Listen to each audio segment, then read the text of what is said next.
Welcome, everybody. Welcome to the Brac drinks, the end of the week drinks. So, hello, everybody. Glad you're all here. And if you're not, hopefully you're watching it on the replay. So, if you are, do the hashtag replay. So, it's good to see you here. Hello, Doctor from Kelly.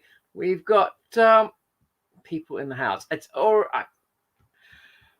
Boy, you're all getting early in chat, which is great. Doctor's going to get busy sometime this week. Spare you the results. My goodness, I feel like I've missed out on all these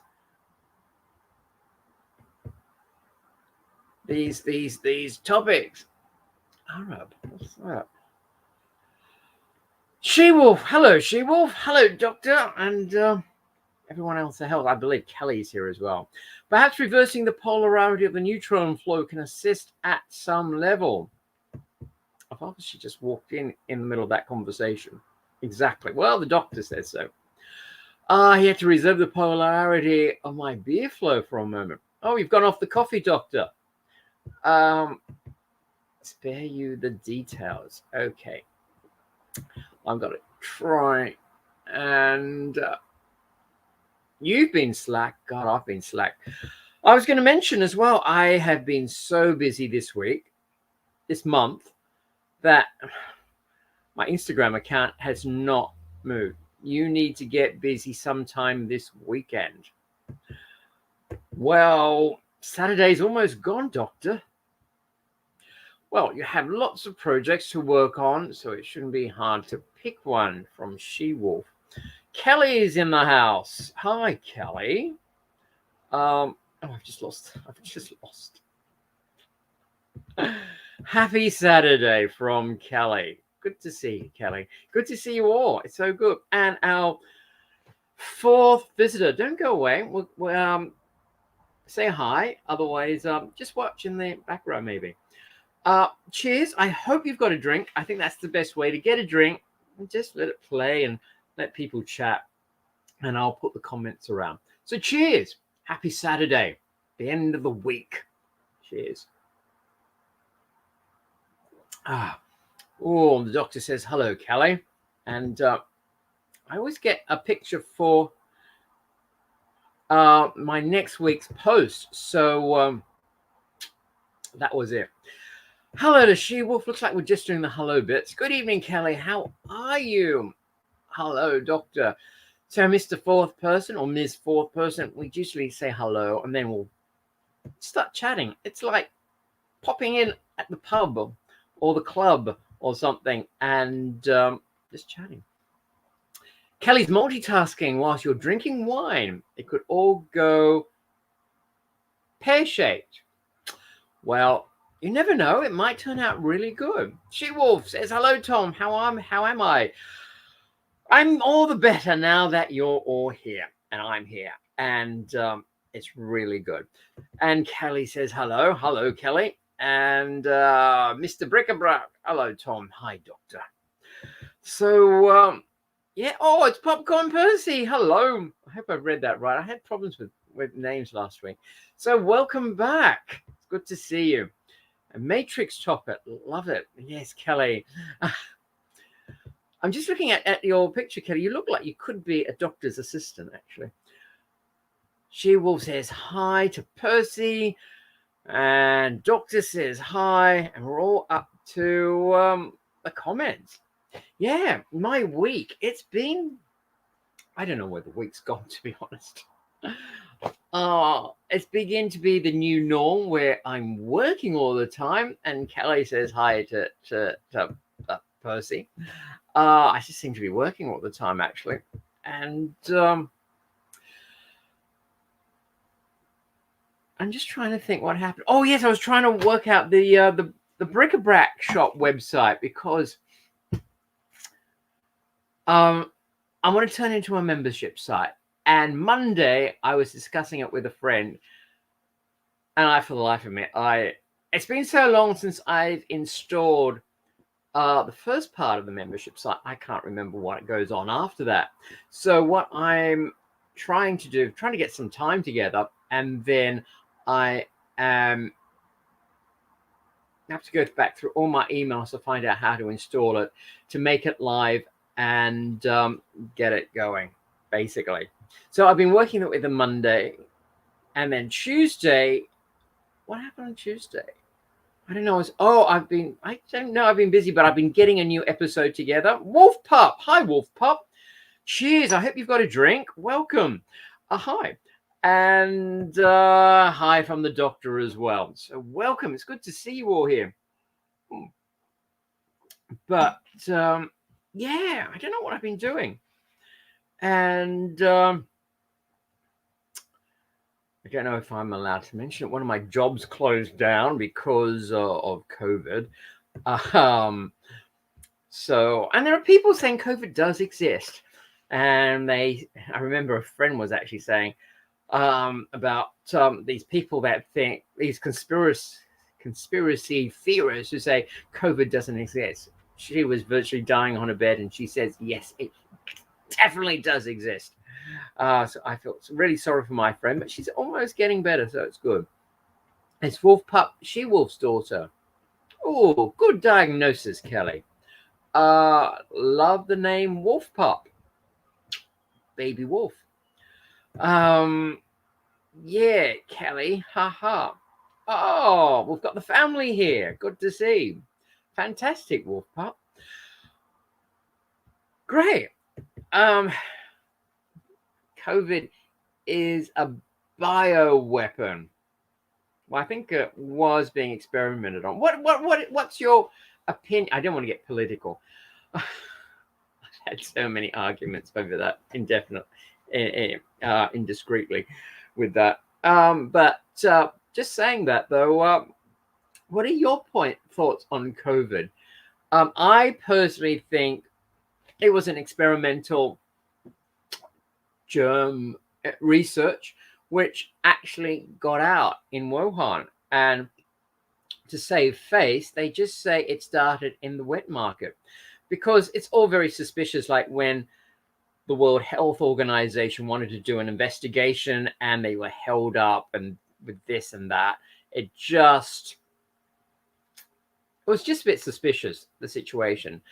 And to be honest, I can understand why they would deny it, because if they admit to it, all of a sudden the world wants compensation, and there is so much that they've got to pay people. So I can understand it, but I really think it was a leak from a research laboratory, really, to be honest. Another wolf. Yes. Hiya, Wolfie. Okay. I'm lost there. I'm sorry. I'm just being all over the place. It has biomarkers and was engineered. Well, yeah, I read that as well.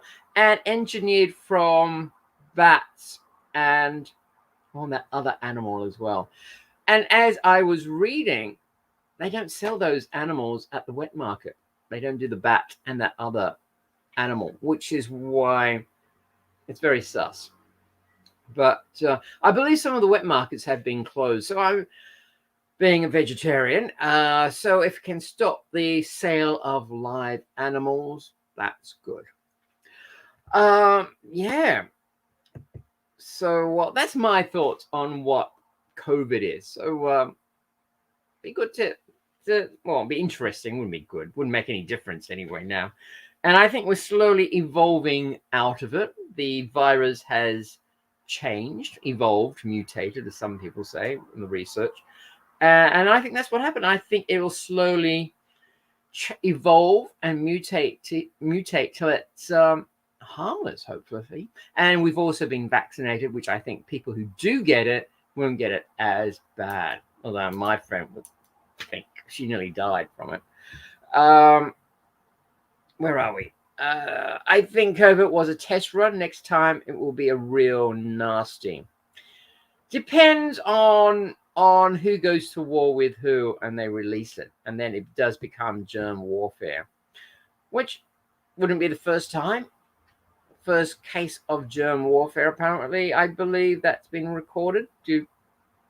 let me know if I'm wrong, was with the American Indians. Am I allowed to say that? I don't know about the political correctness. I think we all take over from, we all express where we've been educated. And so when I grew up, they were known as Indians still. Native Americans. Yeah, when the white man wanted to get rid of the Indians, and there was it yellow fever or what's the pox? Smallpox. Might have been the smallpox epidemic. And it was really quite cruel. They told the Native Americans, Indians, we want to be friends, and here's our present to you for to mean goodwill, and we mean you no harm, and let's kiss and make up. Here are some presents, and they were like blankets and mainly it was blankets really, and clothing. And what it was blankets and clothing from people that would have been infected with smallpox, which was really nasty. And it was distributed amongst the tribe and everything. And so they just got sick naturally. And it was just mean, because you think, oh, well, we'll warm up to get better. But they were warming up in infected blankets and clothing. And while they were really weak and really down, the white man came through and really killed them all, which was really, really horrible. And that's basically the first I know of germ warfare. And that's about the mid 1800s, maybe 1860s. I don't know, correct me. Who's good with American history? We've got at least 2 Americans on board. Please let us know. Yeah, and there could be some earlier ones, but I don't know of any. Probably right, Doc, says She-Wolf. Mind what you say about COVID. Channels have been banned for a week. YouTube is cracking down heavily. Oh, thanks, Kelly. Well, that's it for that disease. So, oh my goodness. So let's talk about chocolate instead. Oh, we have a 6th person in the house. Welcome. I hope you've got a drink. Yeah, let's get the ball rolling. Have a drink, because it's one of those things where just sit down and get involved. And we will talk about, I do want to talk about the simulation and the matrix. And I don't want to lose you, because I'm sure people browse, because I know I've come across other people on other platforms, and they're having their lives and they're just talking. And it is a bit boring, especially if you just come in on the conversation, because at the moment, a lot of us seem to be all family at the moment. Oh, it's Tabasco, Todd. Yes.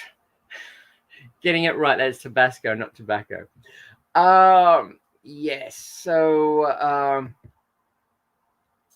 next topic. Yes. That was welcoming Tabasco in. Howdy, partners. Just had a tussle with a chocolate stallion. Phew, what a day. How was your day, Tabasco? Next topic. Haha, true, though, about the COVID ban. Now, that's fair enough. Thanks for the warning.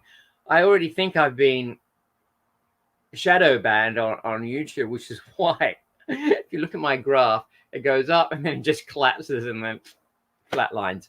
So I think I probably said something wrong or did something wrong. What's up, Tabasco? Hiya, TT, from Kelly. So welcome to the house, Tabasco. Yeah, so how has everyone's week been? Do put a comment down so we can say. As I've said, I've just been busy working. Good thing, I'm grateful, I'm making money.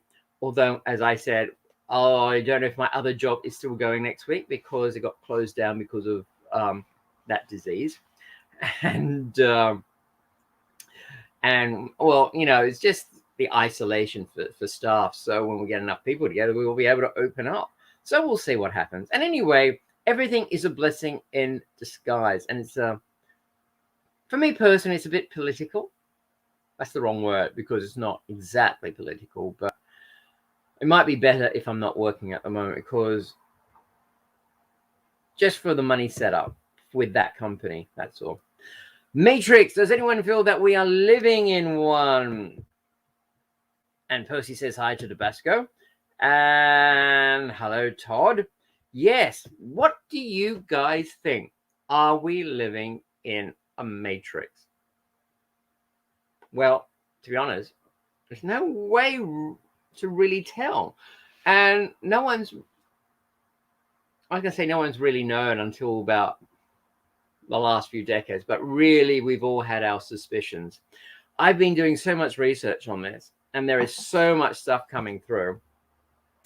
The doctor's on sabbatical. Cool. There is so much research on this stuff, and some of it is such scientific jargon, goes way over my head. And there's others that are a bit more understandable.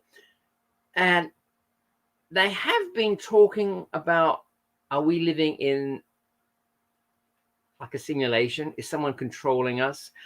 That sort of thing since Plato's time, because he's written Plato's Cave.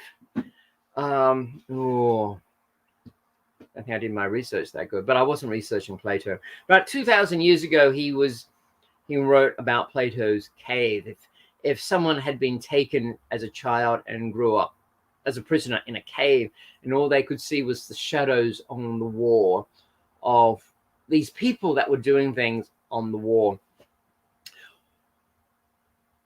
that would be his knowledge, or the child's knowledge, or the person who's growing up knowledge of what was actually happening outside. But there was no proof that that was actually happening outside. It could be people just fabricating it all and making it up with the different shadows, because that's all they could see was the shadows on the wall. And they had this totally different misconception of what the world was really like outside. And they never really knew. And so that was the story of nothing is really right with us. It feels like it is, but there's something more. And I think we all deep down really feel it is. Oh. Kelly says, a consciousness guru that I admire said something profound. Do tell, Kelly, do tell. The doctor says, not really, but it sounded good. Oh. We are living in a computer program, but there is no hardware, only software. The software is consciousness. I agree. In fact, if you talk to the real big researchers, that's one of the conclusions they've come to. And Kelly also says, it's just too much for me to wrap my head around the matrix idea. I'm not evolved enough. Oh, yes, you are, Kelly. It's really quite simple. It's... Oh, wait, let's see what the doctor says. I've seen shadows on the wall too, usually after a long bar night. Well, we can get into the paranormal because people see shadows as well on the side. And I think that's a bit creepy, but that's all involved. In fact, that could be a bit of a glitch in the matrix. Kelly says we create our reality, and I think so too.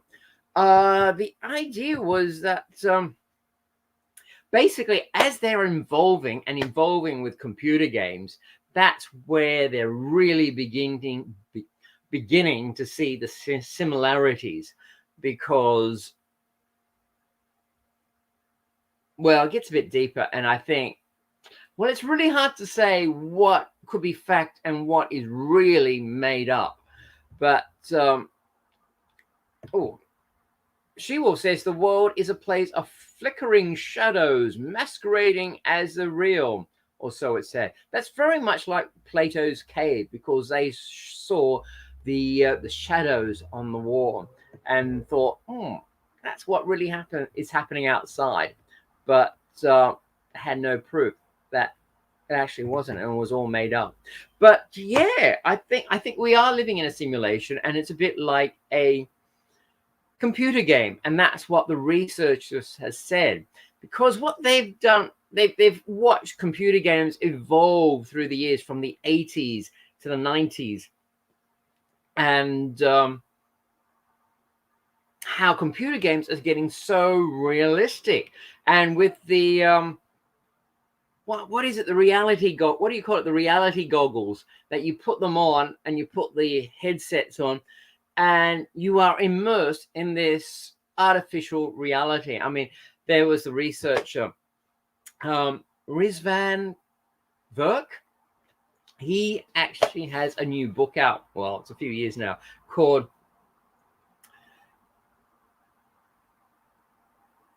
The Simulation Hypotheses. And he's got that book out, which actually explains it, because he's a university researcher. And he's just talked how games have developed. And he was saying, that's right, how he was playing a game, ping pong, I think, table tennis. And he virtually forgot that there was nothing there, because he was having such a game of ping pong or table tennis that he actually didn't. And he went to lean on the table and nearly fell over, because obviously there was no table there. And if you've seen Star Trek, and I think the Doctor has, there is the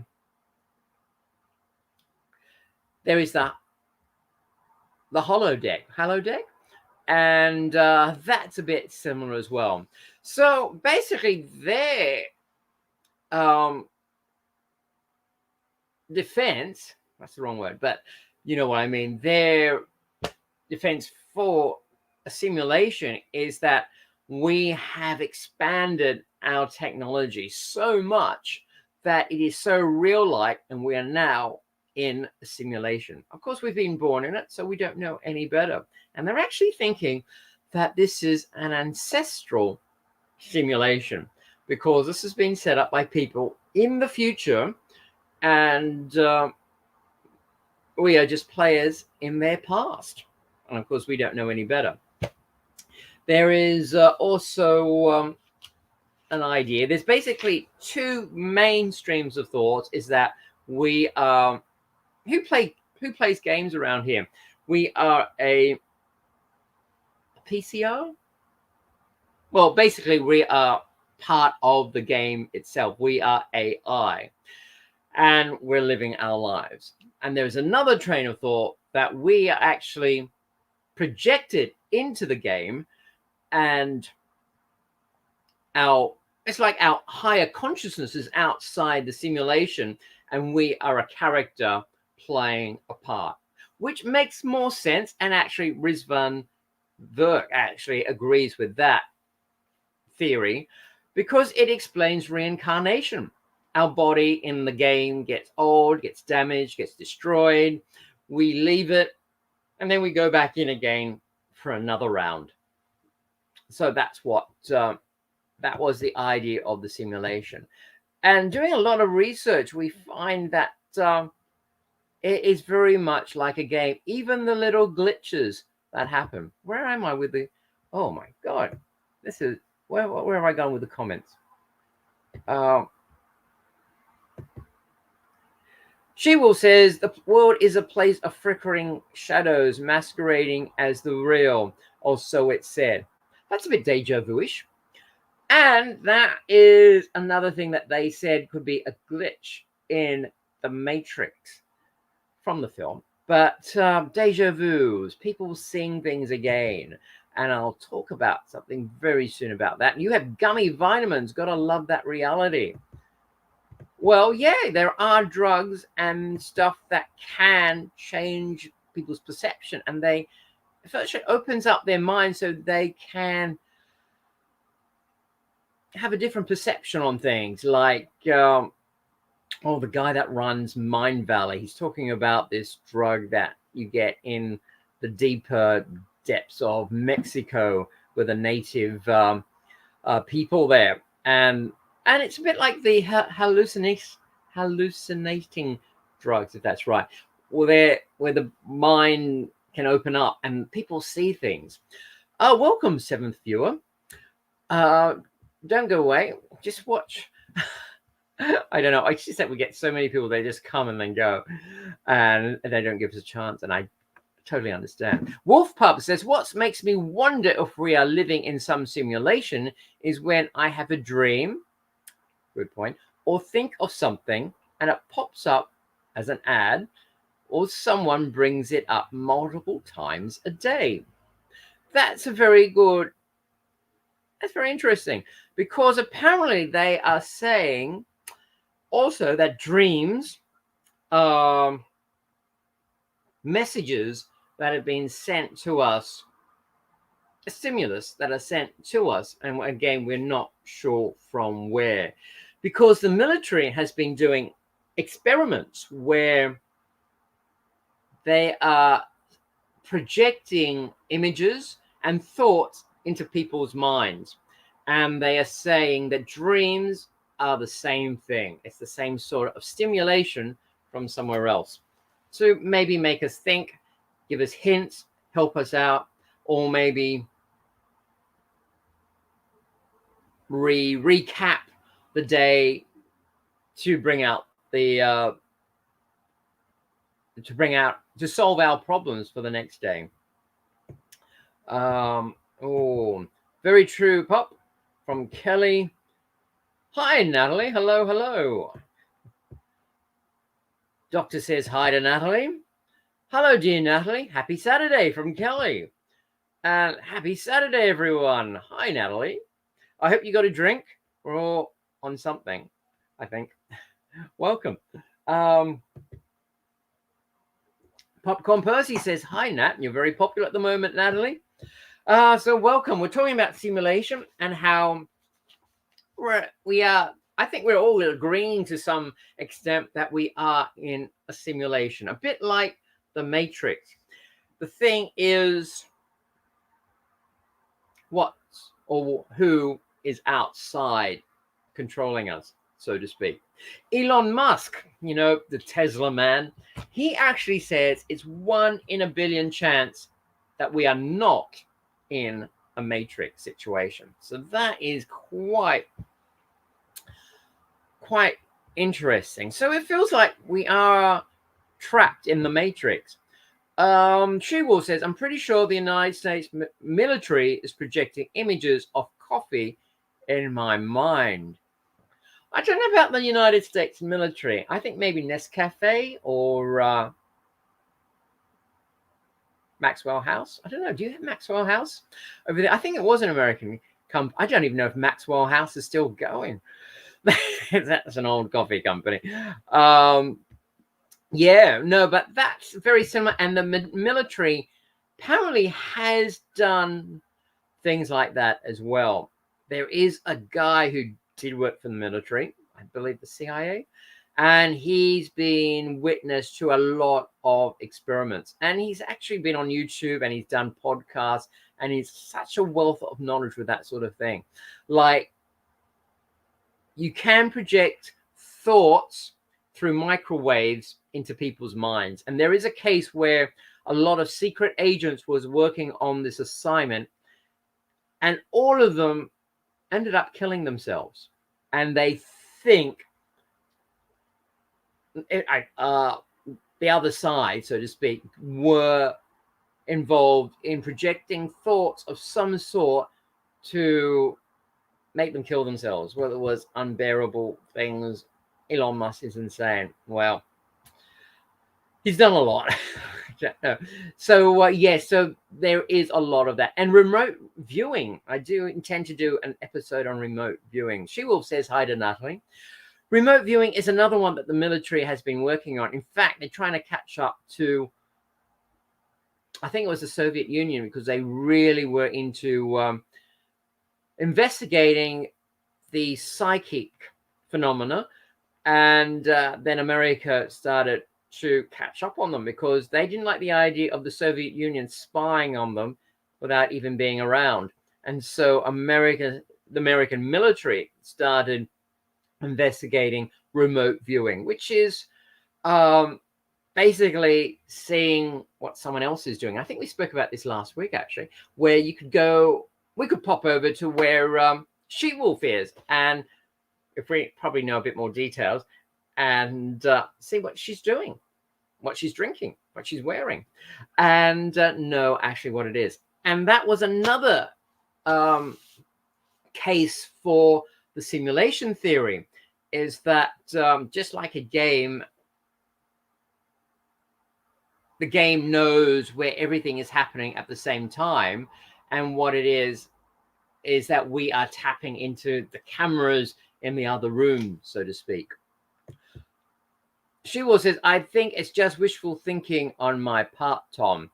The coffee or the sending thoughts into other people's minds? Apparently, no, I have done some research and I don't know how far advanced they are because a lot of this is top secret, what was, and they are beginning to let some of the secrets out. So it's not wishful thinking, it's actually part of reality. What happened to our pineal glands that we lost our abilities such as ESP and so on? Very few have those gifts. I agree. I think we still have them. We've just forgotten how to use them. And I think we can tap into it. And that boils down very much like I'll think of you and all of a sudden the phone rings and it's you there. And it's very uncanny, which is really, sometimes it's a bit frightening because sometimes if I think of someone I have not thought of for a very long time, I get a bit worried because why? Actually, I'll tell you a story. My mum knew this woman and I actually introduced them. And they were quite friendly. And this lady gave my mum plants and stuff like that. And they were together in the, about gardening and stuff like that. And a bit of a period went a while. And mum wasn't in contact with her. And then she thought, oh, I wonder how so-and-so is. I'll give her a call. I haven't spoken to her for a long while. So she rang her up and she said, could I speak to so-and-so? And the man who answered it actually burst into tears and actually had to give the phone to someone else. And they said, hello, who's this? And my mum said, hello. And I was just wondering if I could speak to so-and-so. And the lady said, oh, I'm sorry, but she's just passed away a few days ago. And I'm thinking that was the friend letting my mum know that she had passed away. And it's really, really strange things.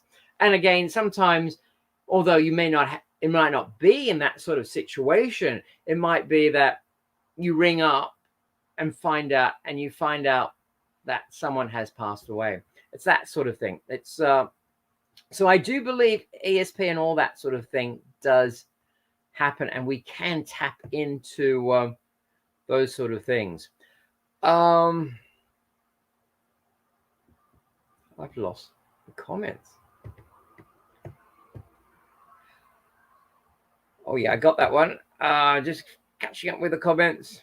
There was a time that everyone possessed those gifts. I've remote viewed once, no training, very, very profound and documented. But that's good. It's like, well, I think some people still can. And I think maybe you should develop it more, Kelly. But please don't come and remote view me when I'm in the bathroom or the toilet or anything like that. Embarrassing, please. I did, doctor. I did think of the possibilities. That's why I said, please, when I'm well dressed and all done up. Yes, the coffee, Tom. Oh, okay.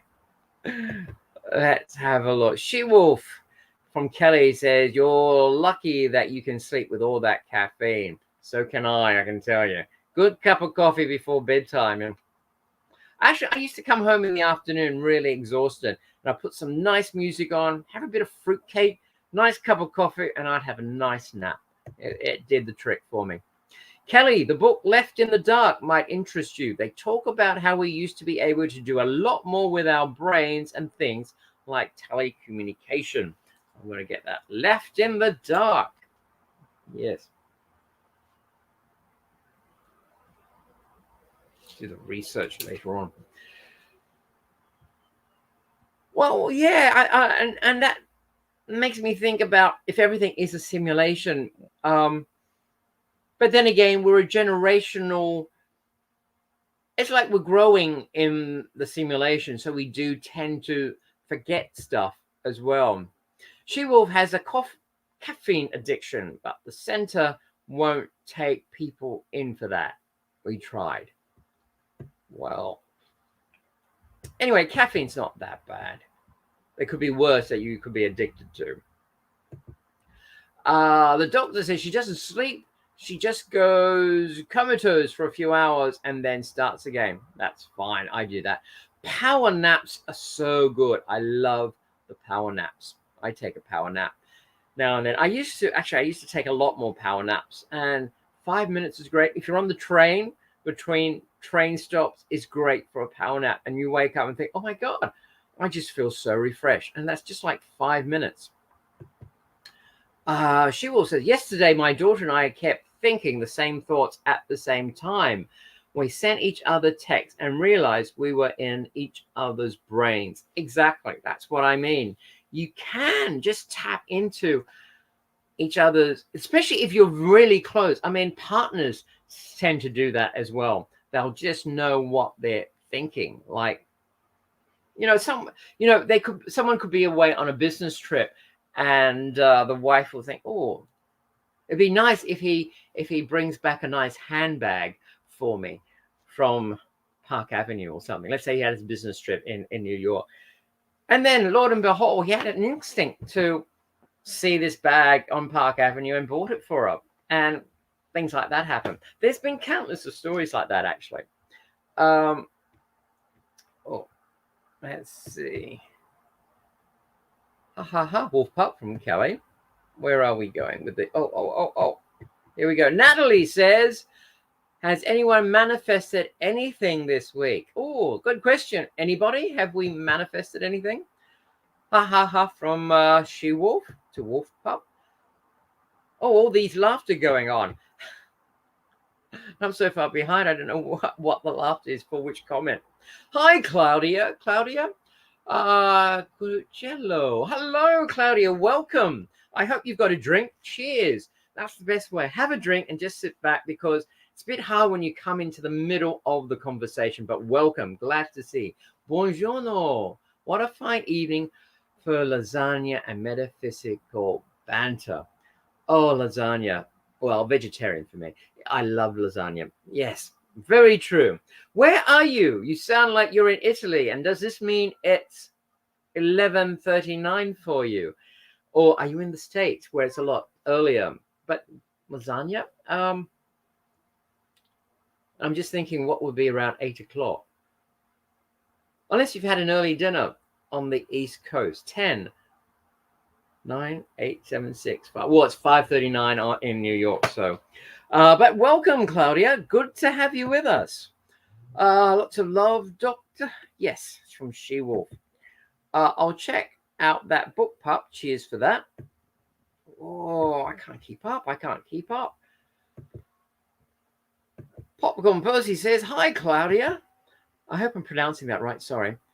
I would normally say Claudia, but I could be wrong. Hello, Claudia. Welcome. She-Wolf. Gee, you're popular now, Claudia. Howdy, Popcorn. That's Left in the Dark is a good read. Public education is all left brain. Interesting. Yes, very interesting. Well, education really trains the masses to think like themselves. Like dictatorship countries will train their students to honor the state. Other countries will educate their children to think for themselves, question everything, which could be a bit of a problem because nothing gets done because everyone's too busy questioning everything and rebelling because they don't believe in the status quo. But it's good to question. I really believe that. Claudia, are you in Italy? From Kelly. Hi, Claudia. Welcome. Not a damn thing, Natalie. Oh, this is the manifestation. Did anyone manifest anything? That's what we've been discussing. If we have, I haven't noticed. Sometimes when things happen, you wonder if you manifest, and you may think you manifested it. I don't think I manifested that this time. But Claudia, now I'm a first generation Italiano Americano. Are you in New York? Claudia. And is it Claudia or Claudia? Sorry, I'm really quite ignorant. But welcome. It's good to have you here. How did you find us? Natalie, when Tom did the scratch card, I won £5 too on my online lottery. That was freaky. I'm glad you won £5. Let's hope it gets bigger. And that's a start, because I was reading another book today where with these manifestations, it's good to start small because it gives you confidence and it shows that you can do it. And then £5 can be £50 and then £100, £1,000, million. The possibilities are endless. It really is. And some strange things that have happened is incredible. I think I've told you about some of my manifestations. Fantastic, Claudia from Kelly. True about that Tabasco, Tom. Oh, Kelly says, oh, not a time, Claudia. Not a time? I hope you understand that. Tom, not time. Bloody hell. What? Oh. I'm just so lost. So that was, oh, not a Tom? I'm totally lost. Let's continue on.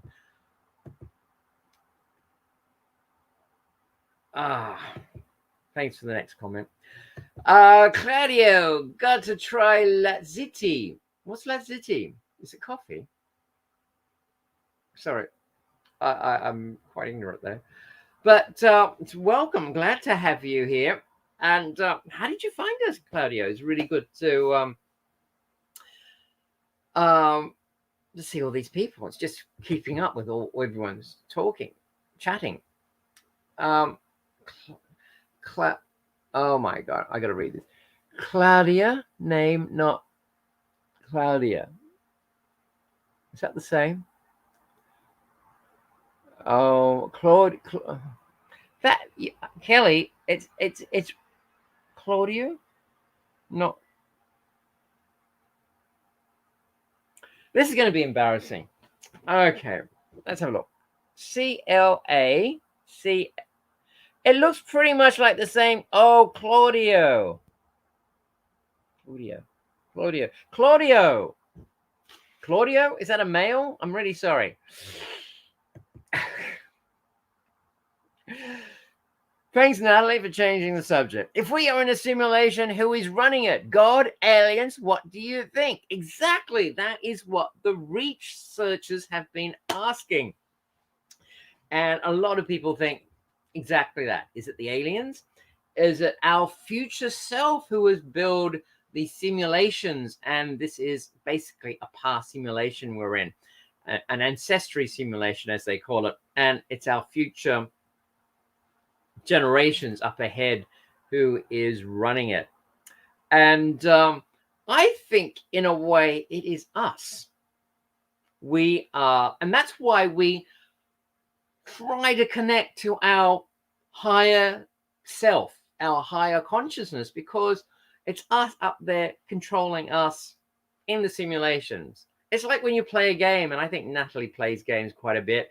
When you're in a simulation, you've put your character there, and in a way that's your representative of you in the game, and you tell it what to do. And of course, these characters in the simulations have got a bit of free will, and so they're doing things, and you sort of giving them a bit of help, but sometimes they don't listen, or they keep asking for help but don't hear your answers for it. Claudio.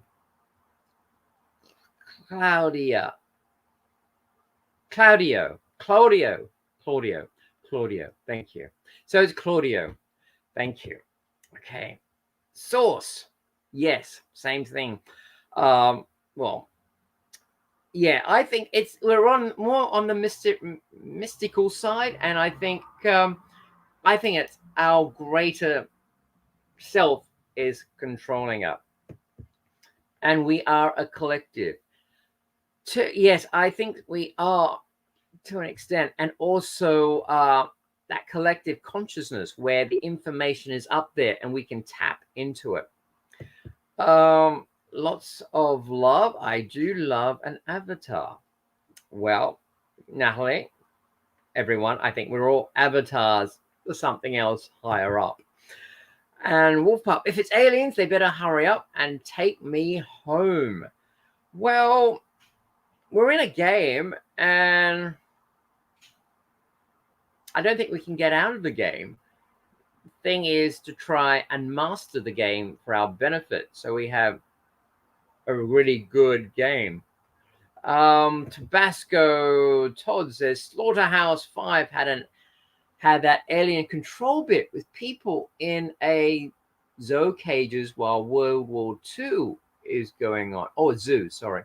Zoo cages while World War II is going on. That's interesting. I don't know Slaughterhouse 5, so I don't know.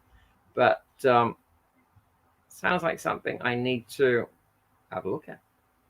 Yeah, exactly. And there's also that other Cabin in the Woods. The trailer makes it just look pretty paranormal film of things that happen to this cabin that's in the woods, but it does delve. If you watch it, by the end of the film, it's a totally different film. Believe me. Yes. And I think it's something a bit like that as well. Kelly says, if given the choice, I'm not coming back to the Earth School. I'm exhausted. So am I. I totally agree with you, Kelly. But don't forget, if this is a simulation, we leave. And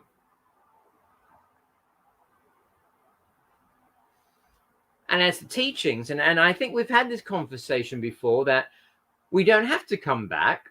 We actually then end up being another entity. And they say the next level up is like guardian angels, where you'll help the people on Earth.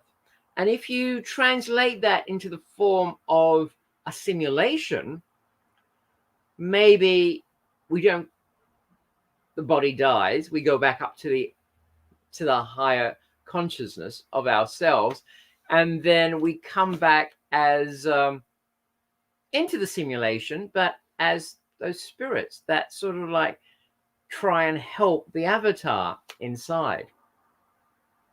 Am I making myself clear on that? And that's all possible as well in a simulation. I totally believe it. And another thing, I mean, they're saying that we're in a simulation, and there are little glitches that make people think that we are in a simulation. And it sort of like answers a lot of the strange questions that are out there. Like, well, one that I can thinking of lately is the Mandela effect. I don't know if you've heard about the Mandela effect. It's when you will swear something has happened, and then time goes by, and someone will say, no, it hasn't happened. This has happened instead. Like, this is the Mandela effect, because people would swear that they heard that Nelson Mandela died in the 90s. And then all of a sudden, he's still around years later. And people are thinking there was a glitch and things have been changed. But they remember the real time that it happened. Oh, can't read this. Earth School ain't so bad. Mama's marinara, Madonna. I just forgot how to pronounce your name. It's Claudio. Yeah, thanks. Yeah, but well, it's obviously where you're going to come back into the simulation afterwards. It depends. And then again, once we die, we may forget and come back anyway. And, you know, as you get older, you feel like, oh, it'd be nice to be young, you know, the youth of life, you know, just living and doing stuff and partying and stuff like that. It'd be really good and looking great. And you forget. And then that might inspire you to come back again for another round without you knowing it, tricking you into doing it. Natalie says, how do you activate the Joe Dispenza pineal gland? Do elaborate, Kelly. Natalie, please. I thought you meant No, that's Joe Patalino from The Matrix. I'm not so familiar with that, but we've got a lot of comments coming up now. Kelly says, ha, ha, ha, Claudio. And Natalie says, by squeezing the air we breathe through the centers in our body and visualizing the energy to remain at the top of the head, the spinal fluid is pushed up the spine all the way to the pineal gland.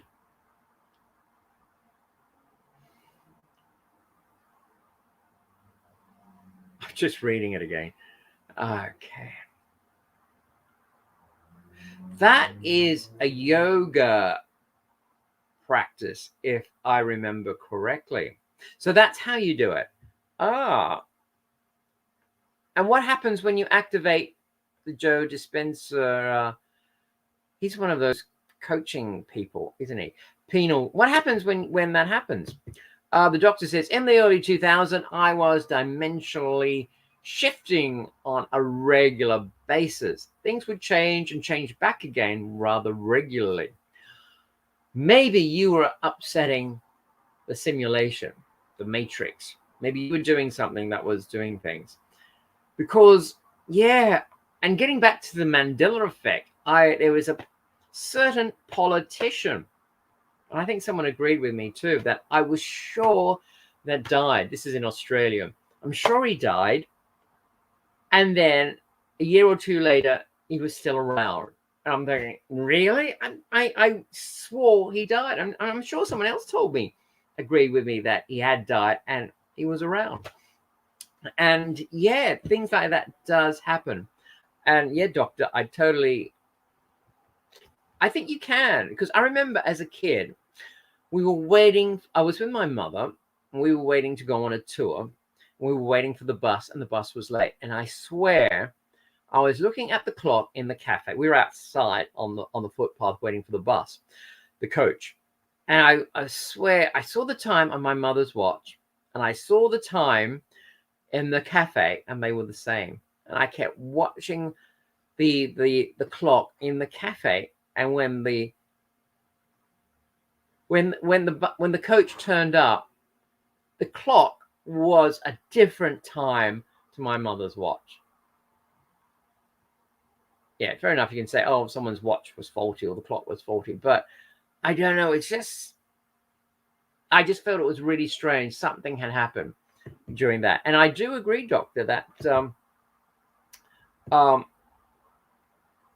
if we're in control, things can happen. And again, that's a bit like manifesting, how we can change realities, which goes to the other thing of quantum physics and superpositioning, which I'll get to that shortly. Remind me. This activates the pineal gland and the body and mind transform from survival mode to that of creation. Oh, so you're getting it into the manifestation mode. That's really good. I can remember what I read. So that's good. So Natalie, you must practice that quite a bit, I would think, and be able to manifest. Meditation and heavy metal detox, Natalie. There we go. That's advice from Wolf Pup. And Kelly says, meditate, Natalie.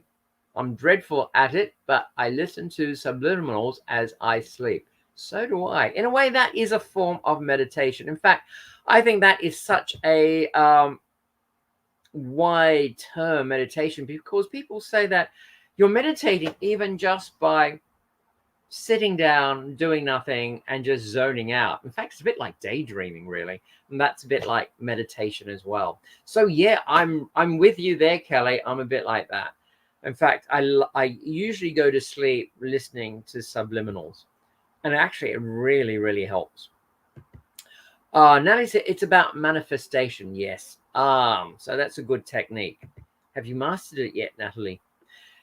Kelly says, right, Natalie, I haven't been breathing deep enough lately. Oh, yeah, I've heard about that one. You've got to take proper...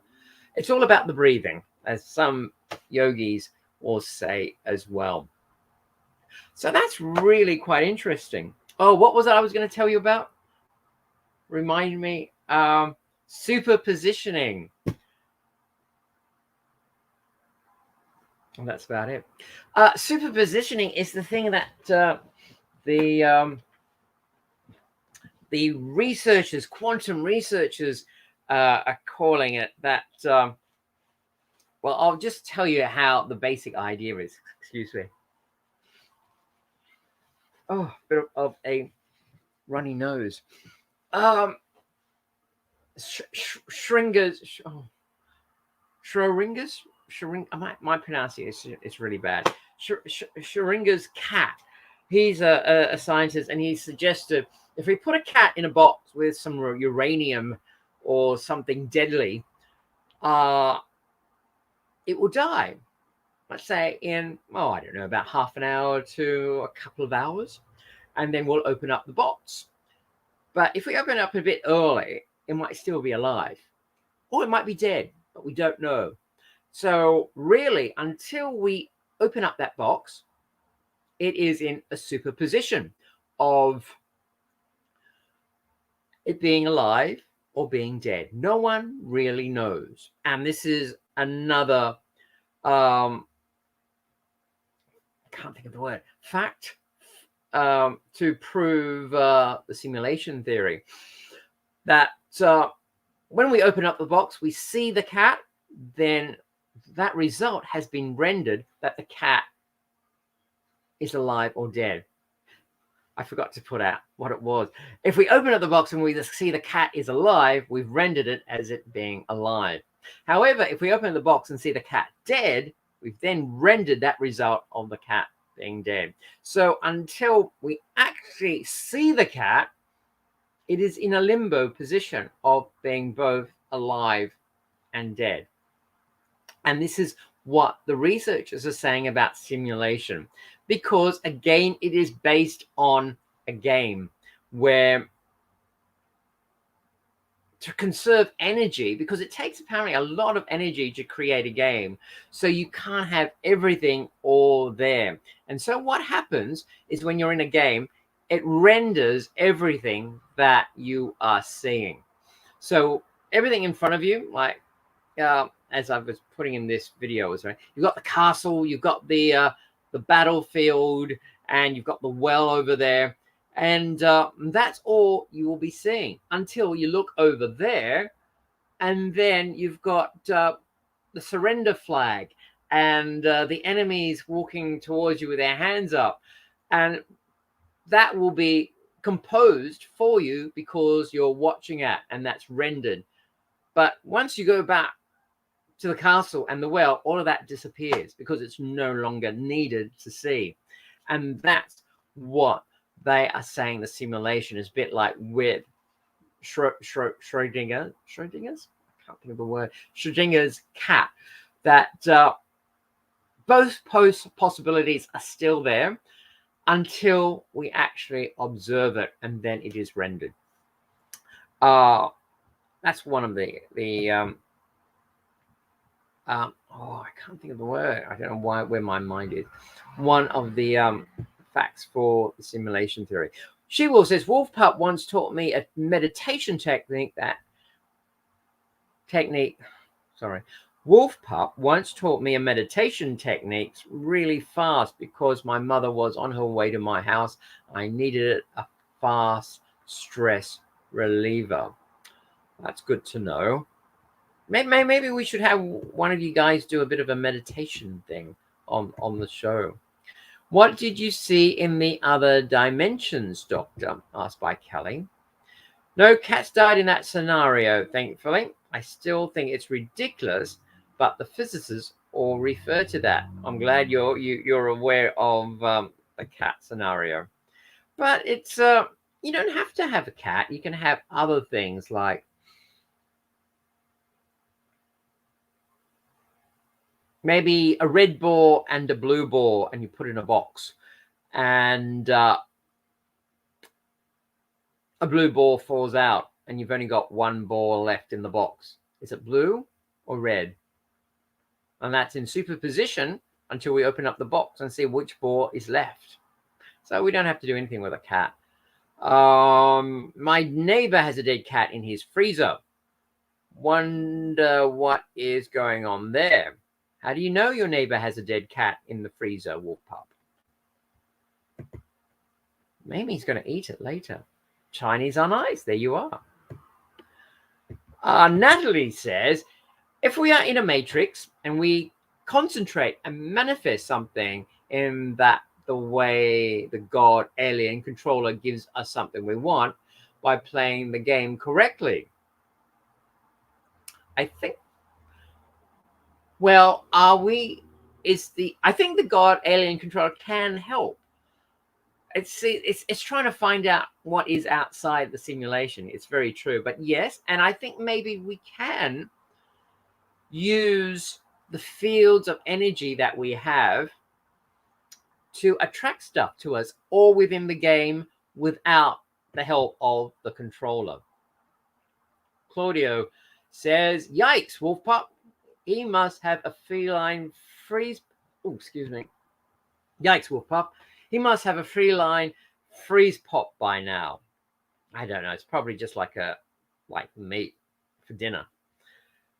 And is he going to have it for dinner, or has he got a pet snake or something he's going to feed it to or something? It's been there for over a year. How do you know this, Wolf Pup?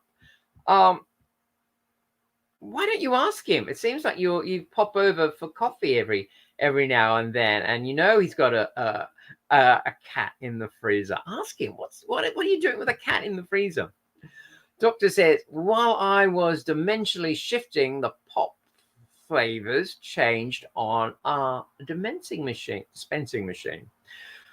Also, potholes moved on the same stretch of road. Sometimes they would be on the left, sometimes on the right. What sort of a time frame was this, Doctor? Could it have been patched up and new potholes have formed? And the dispensing machine, did someone just put the flavors in the wrong space for a while and then moved it back again? But maybe there was a glitch in the matrix, because it's the same sort of thing where people talk about time slips, houses appearing on a country road, and on the way back there's no house. It might be the same thing as that. It's a bit of a time slip. And there's another theory with the simulation theory, that we have the same setup like in a game, and we're all playing it differently, and we all have access to the same background, but we see different things on the background, and a little glitch happens, and my let's say I have a pet cat in the simulation with the castle and the well, walks in, and all of a sudden there's a glitch, and Natalie gets it on her background for a minute, and you think, what's this cat doing? And then it's corrected itself, and I've got my cat back, or just totally for me. So yeah, it could be some strange things happening. And Wolf Pup says, too lazy to bury it. Well, that's a plausible answer, really. But if it's a favorite cat, you think you'd want to put it to rest pretty soon. We have free will, Tabasco Todd saying. The Godhead is busy blooming flowers, watching their paintings scroll unravel. I'm a bit lost, sorry. I got the free will bit, but I'm not really quite sure about the blooming flowers. Sorry. I'm sure other people know what you're referring to. I'm a bit tired. A bit over my head. The flavors. Oh, flavors, thanks. Is that what you're saying? Flowers or flavors? Oh my God. The flavors change daily, and the pothole moved every 2 days. Very interesting. I wonder what was going on there. I haven't got an answer for that, Doctor. But yeah, it sounds pretty bit weird. And Claudio says, I know a few fellas in the freezer, if you catch my drift.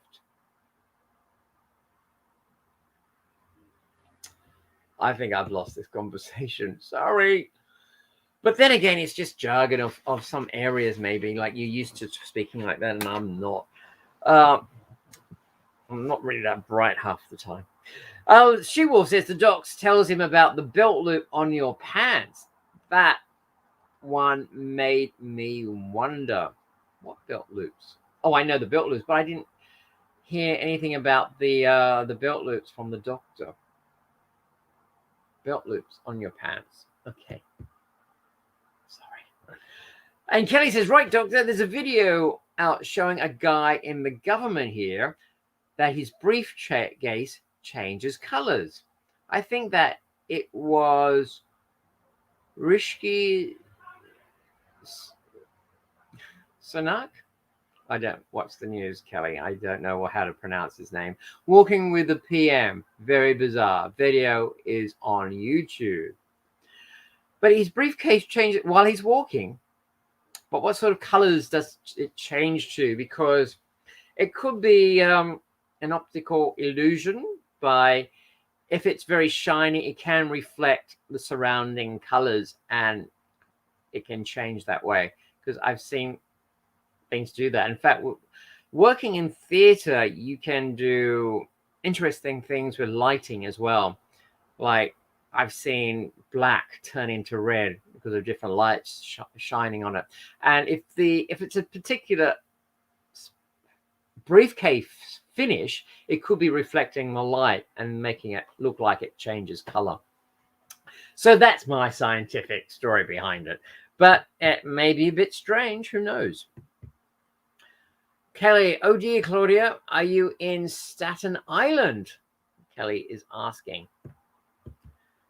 And She-Wolf says, ha ha ha, I would normally bring up his pants, but it was strange what happened. Okay. Green to red. I think you can do that, actually, because I'm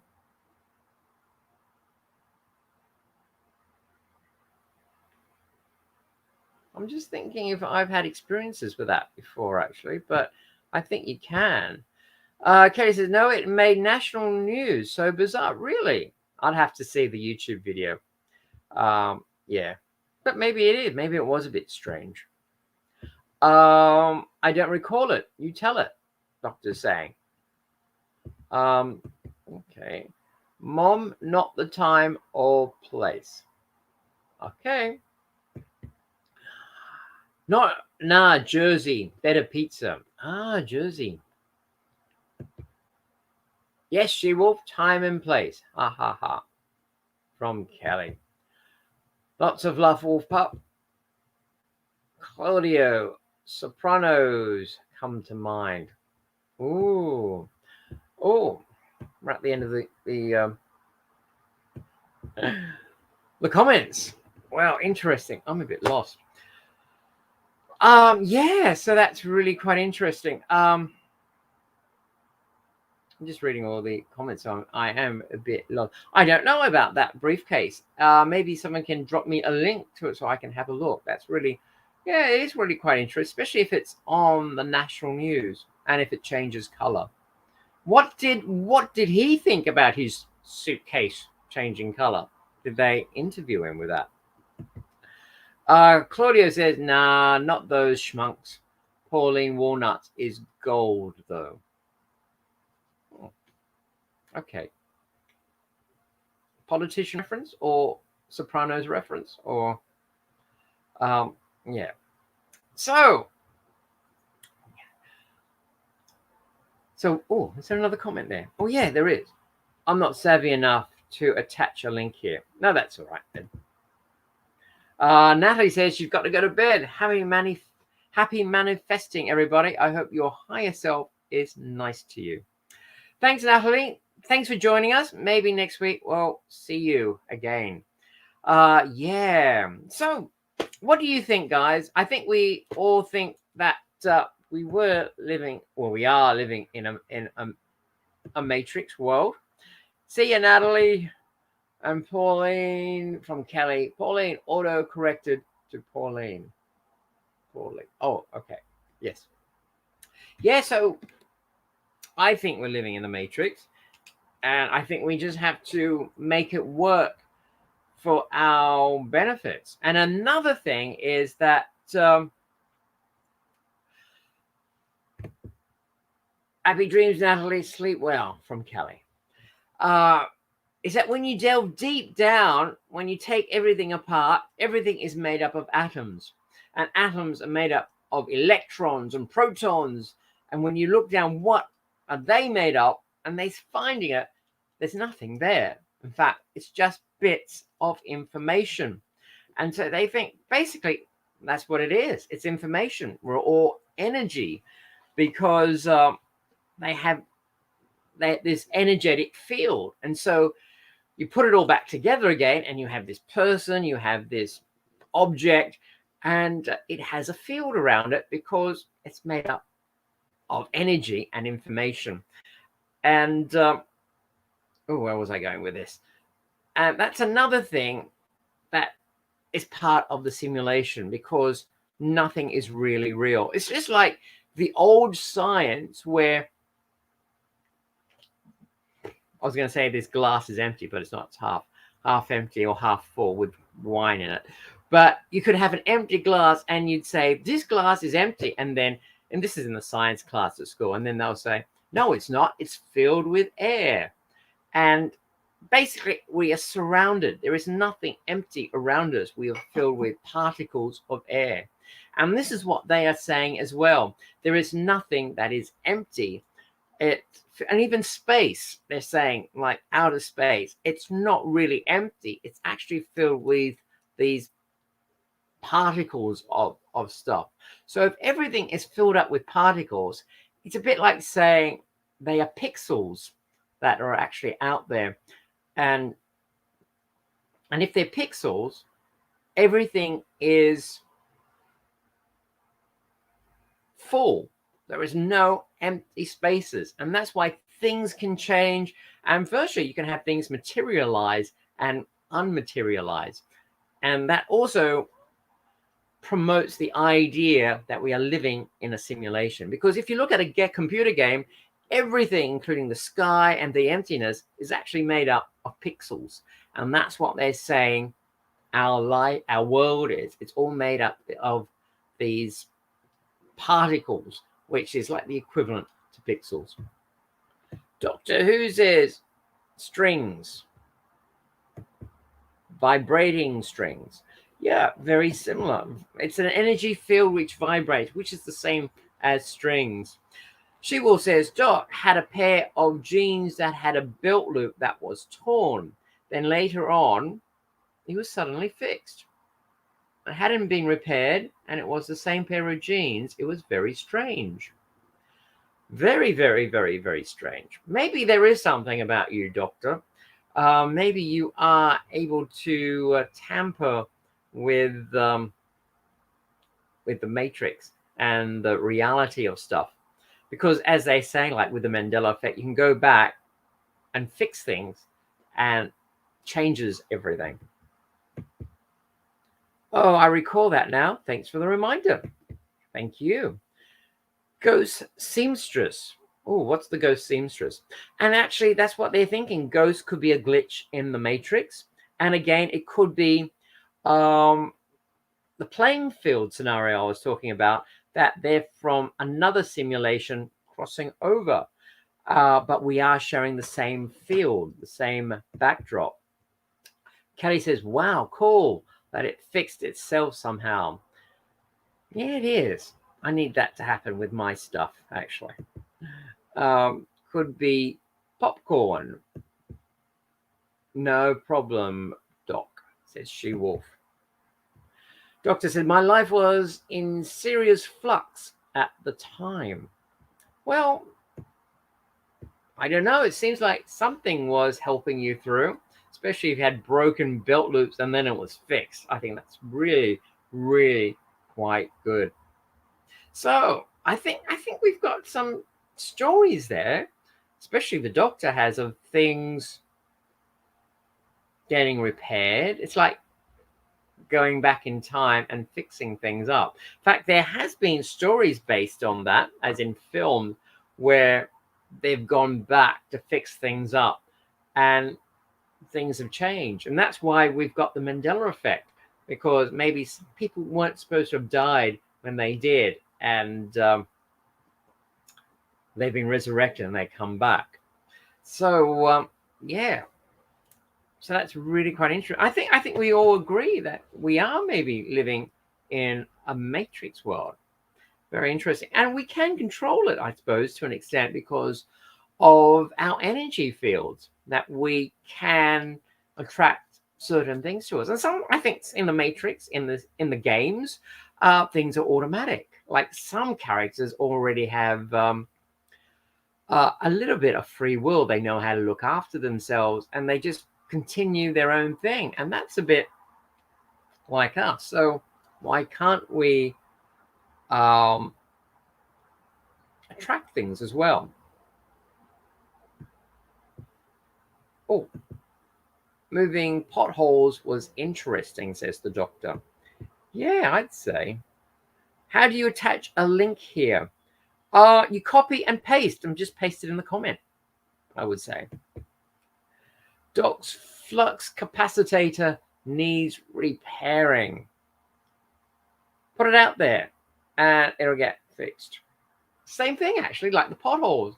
I suppose it is. Like, if you think good things are going to happen, like your pants won't fall down, the loophole's fixed, and all of a sudden it is. Maybe that was a bit of manifesting in itself. I'm on a mobile, not a PC or tablet, in a conference on my PC, so can't get out of that right now. That's fine, Kelly. You can always put it in the comment fields after the live anyway, if you want. But I think on the mobile, you should be able to do a search, when you look up on the internet on the mobile, and then copy the link. If it's a YouTube, you should be able to share it, and then just copy that link and just submit it in the comment form here. But if that's all, if you can't do it at the moment, just do it afterwards, and I'll check it up in the comments later on. Yeah. So that's really quite interesting, that I think we probably all believe in a simulation world. And I suppose we can still have our religious beliefs as well, because in a way it sort of like works in. It's just different wordings. In fact, another research I found is that the Eastern religions have,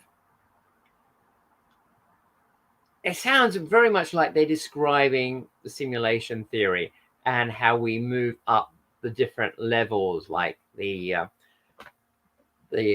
Hindu religion, and one person was saying the Buddhist religion with the wheel of samsara, and he was saying that karma makes that wheel go round.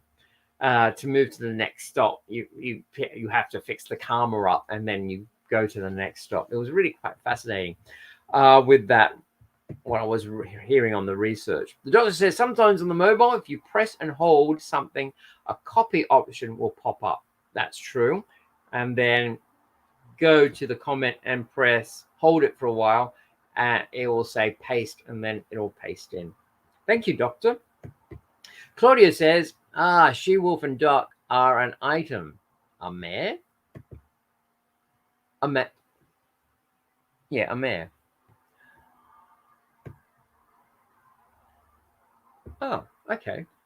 Kelly says, I'm popping off to give it a try. Okay. And, oh, is that it? Oh, what's that? Is that a link? Oh, you know what? I don't think I can. But you know what? I can't actually press on the link. So maybe, I think, Kelly, do it in the comments later on, because I think that would work. Yes, Claudia, my mum and dad and uncle.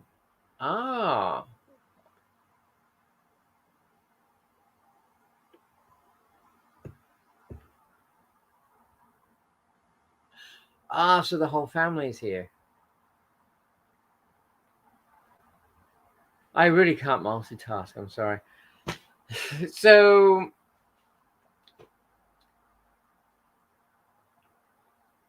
She-Wolf and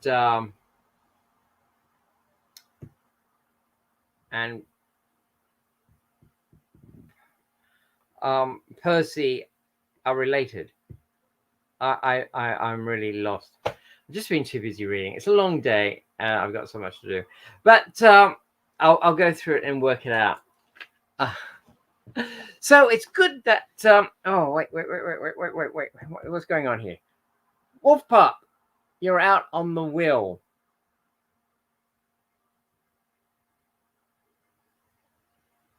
Yes. Okay. So, all right. How is Kelly getting the link? Are you still there, Kelly? Wolf Pup is my daughter.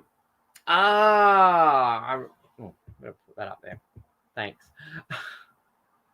I'm just having a really ditzy moment at the moment. Sorry. Yes, but who was the dad?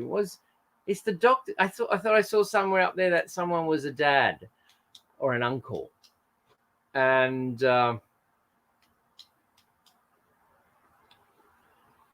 so I'm just getting a family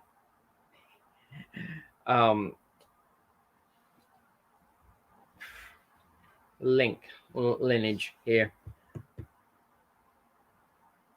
No, Claudio.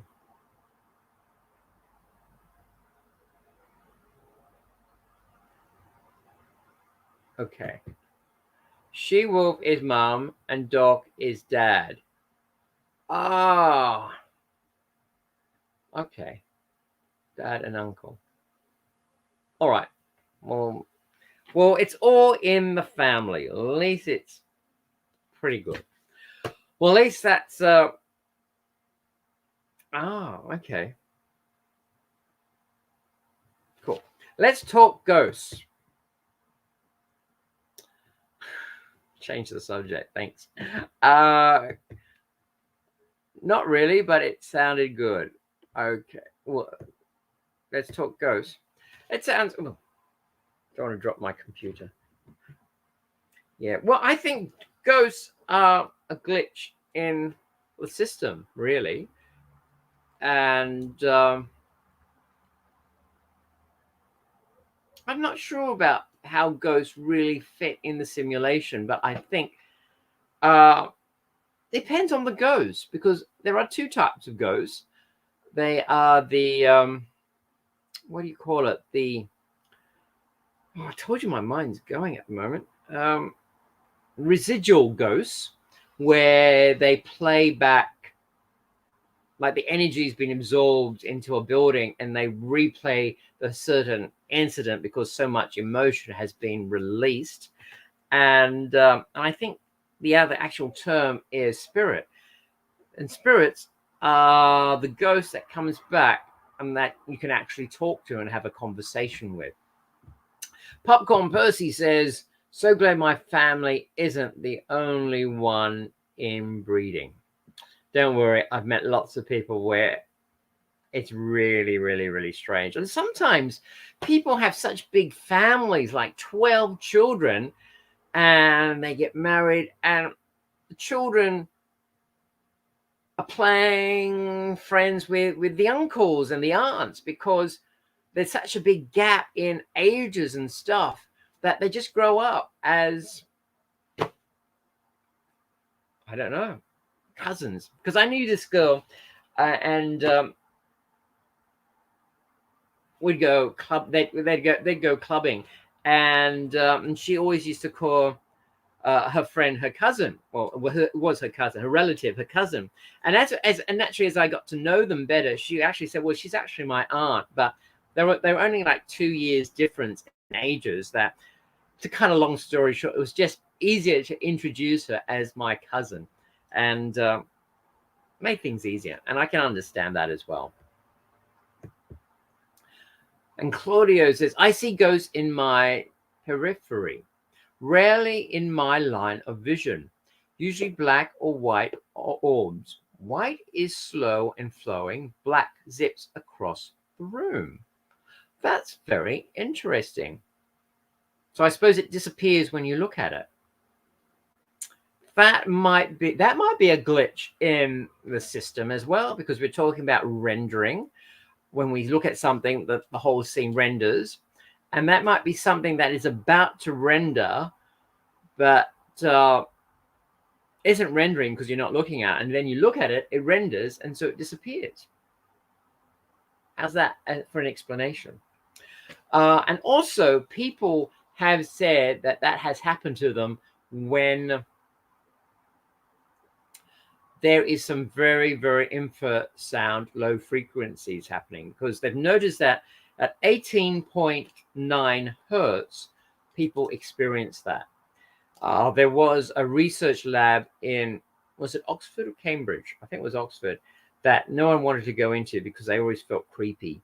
And some people actually saw things from the side of their eye. And they found out it was a faulty fan, exhaust fan, creating the sound of 18.99 hertz. And when they fixed it, all of that disappeared and no one had that again. But I'm just wondering if that's rotating at a speed, creating a vibration where ghosts and entities can appear, and maybe from a different simulation, if we're talking about simulations. So yeah, that's really interesting. But nothing more, Claudio. You couldn't. Nothing could form and chat to you, or nothing came from it. Do say. I was wondering what people think ghosts really are from She-Wolf. Well, since we're talking about simulations, it could be anything at this stage. Anybody? Anyone would say what ghosts really are? Do you see them in any details, Claudio, from She-Wolf? Claudio says, we must be a combination of ghosts. Where do our thoughts come from? We might be assigned ghosts at birth. Well, they say we do, and they're actually our guardian angels. And there's a train of thought that we do have a guardian angel that's with us all through our lives. And there are other visiting guardian angels that come in for a period and help us through it and then go off again and help other people as well. So there's different. And, well, I don't know. You might call them ghosts. Some people might call them guardian angels. It's really quite interesting. And if it's a simulation, well, the possibilities are endless, really. Whether it's another player from above interfering to give us help or something, who knows? Wolf Pup says, I see ghosts all the time to the point where it's annoying. What do you see? Do tell. I mean, do you see images? Do you see like fuzzy haze?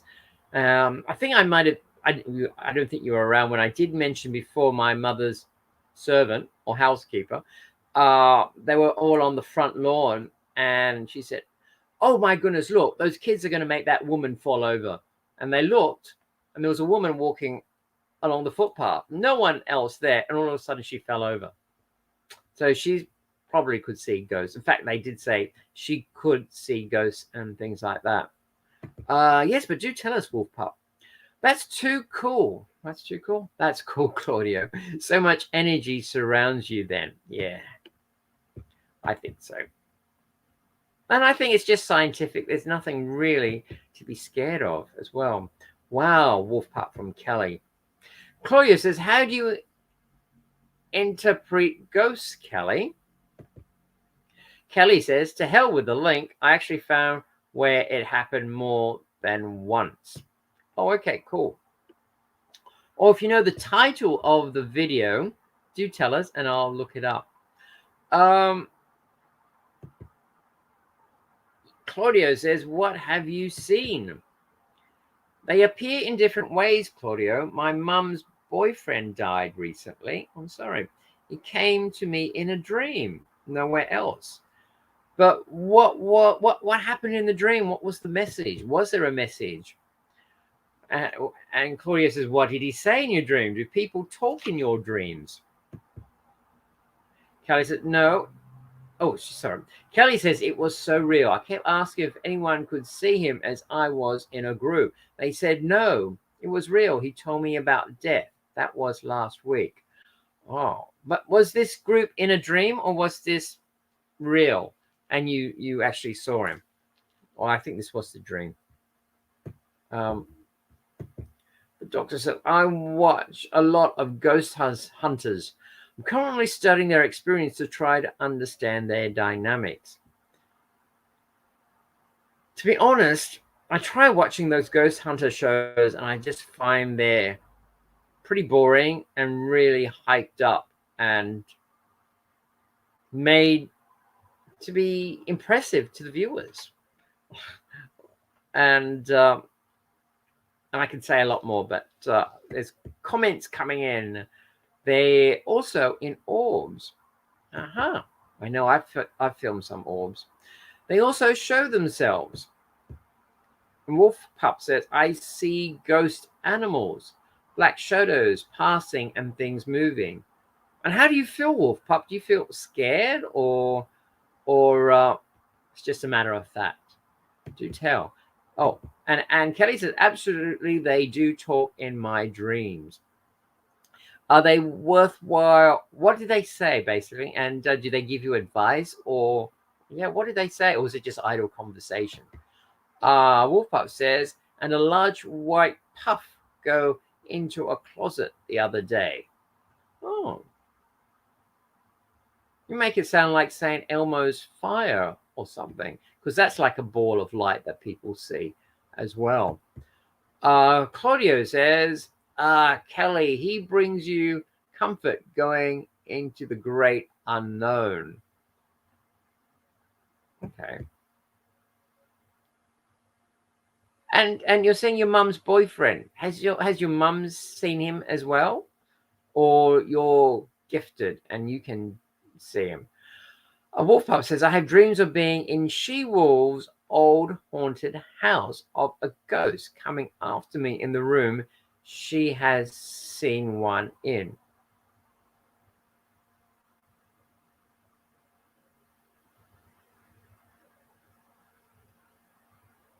Oh, I was just thinking if I could decipher that, as in what the meaning of the dream was, but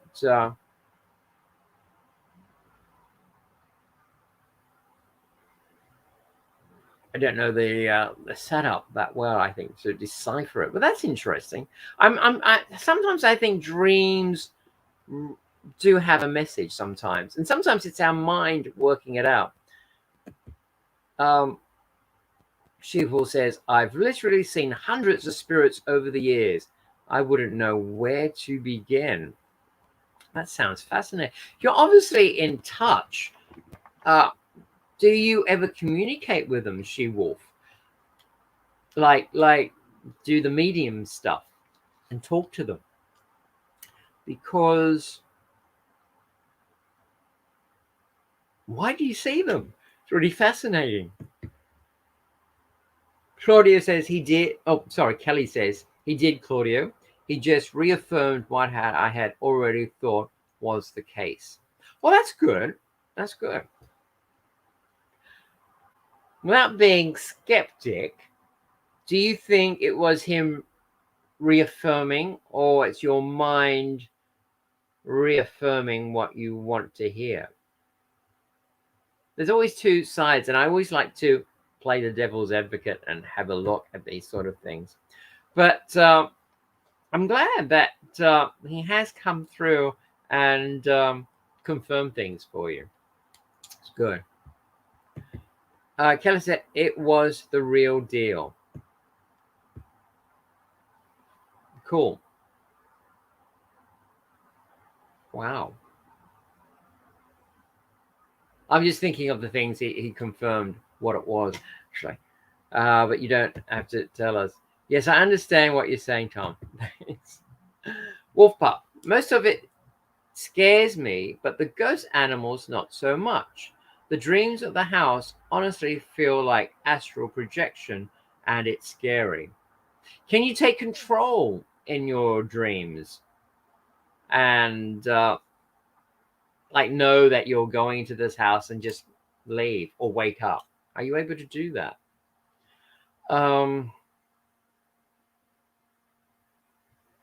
Yeah, I was just thinking because the researchers in the simulation theory was saying that the yogis, there's a particular yoga practice, dream yoga. That's what they call it, where you can end up getting so good that when you dream, and if you want, you can wake yourself up because you know you are dreaming, or you know you're dreaming, and you can do stuff in it. Um, I remember as a kid, I got to a little bit of that stage, like, oh, I'm dreaming. And I remember at one stage I didn't want to wake up because I want to explore this a little bit further. And so I actually didn't wake up. I went, exploring a bit more. But then I think it got a bit scary, so I did wake myself up. And that's what they're saying in the simulation. Maybe we can wake ourselves up. But what would happen if we do wake up? Or we'll just go somewhere else and then come back again. But who knows what it is that will be on the other side. So do you have any protection, Wolf Pup, if these ghosts scare you? Because you have to have, you should have protection around you. Maybe the cloak of protection.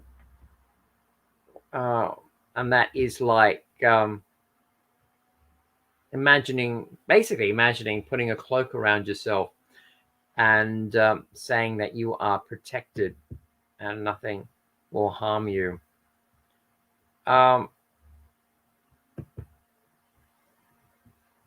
Okay, yep.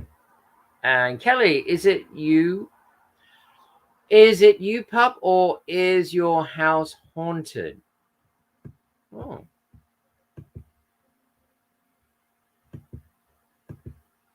I'm just catching up on what I missed. Sorry. Oh, that's cool. I'm sort of a bit lost as well. Out of 7 people here, 3 are related. Lots of love. Cool. That's fine. I don't mind having the family here. Last time I had a ghost problem, I played an audio file of James Earl Jones reading the Bible for 9 hours straight.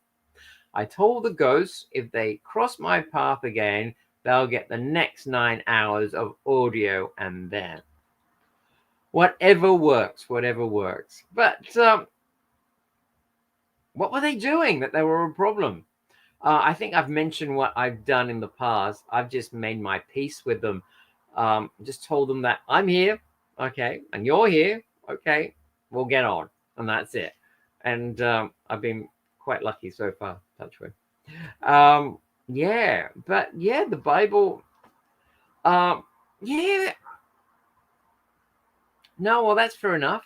But what about if you get a Jewish ghost or an Islamic ghost? Is the Bible going to do anything for them? And how come you don't hear of any? Well, I haven't heard of any Jewish ghosts or Islamic ghosts. Do they not have ghosts in their religion? I don't know. I just not I've come across it. That's all. But yeah, no. There are different things that you can use exactly for that, and that's good. If that works, by all means, play the Bible. It repeats. Oh, that's good. Claudio from Kelly, where's your mama? Bring her in the chat. Wolfup says, I'm not really sure. I just panic in those dreams. I know what you actually, I do know what you mean, because you forget that you are, well, I remember I forgot I was dreaming, and so you don't always, and actually you are a bit scared in the dream, so you're a bit scared whether you should go back or not. Yeah, maybe if you don't panic, if you can not panic and compose yourself,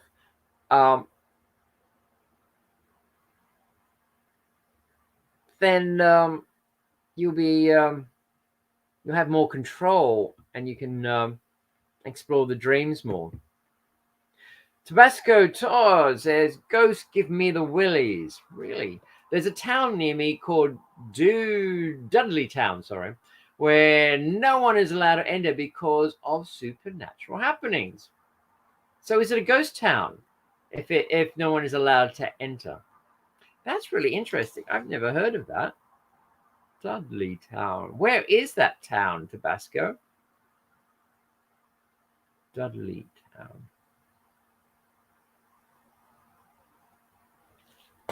Sorry, I'm just writing it down for research later on. Yeah, no, that's really interesting. Actually, that sounds very similar to another town I saw years ago when I was researching stuff. They wouldn't let people in. Cool, Todd. Do people sneak in? Yeah, young kids. Do they get in? She-Wolf says, I could get into conversations with the spirits, but I choose not to. I usually know what they want or are saying. It happens so often that it's like second nature now. Oh, but are they saying anything important? Are they trying to tell you something important? I just think if I was a spirit trying to talk to you and you're ignoring me, it would be so frustrating. Because I was thinking, like, when you're going through life and you do see little signs that say, like, oh, I don't know, like you might see a green light on the around for if you're walking down the road and the light's green for this path and you don't know which way to go, and you thought, oh, maybe I'll go down there, and it's like a sign, and I feel like maybe it's a sign from an entity or something wanting you to do things, and I sort of like work on that sometimes, follow the signs. And I'm just thinking, sometimes if you're a guardian angel and trying to help this person and you're doing all these signs to help them and they're not looking at your signs, how frustrating would that be? I was just thinking it'd be really, really annoying. Because I think, as Kelly knows, we don't want to come back as humans again. And we think, oh, maybe the next step will be coming down as guardian angels. And if I've got someone that I'm trying to help and they're not seeing my signs, I think, I was going to say I'll shoot myself, but I'm already dead because I'm a guardian angel. Yeah, so, yeah, that's really interesting. Yeah, so, yes, She-Wolf, are they? But then again, I suppose She-Wolf depends on what sort of conversations they're actually wanting to have. Tabasco Todd says, supposedly some folks I heard saw a couple of nuns as they were leaving. Is this in Dudley Town? So they went in. That's interesting. And Kelly says, Dolores Cannon used to say that we astral travel when we dream. We attach a cord. Reminds me of a baby attached with the umbilical cord. That's very true. I've heard that as well. There's a very silver thread between our bodies and our astral traveling spirit. And if that thread breaks, you may not come back.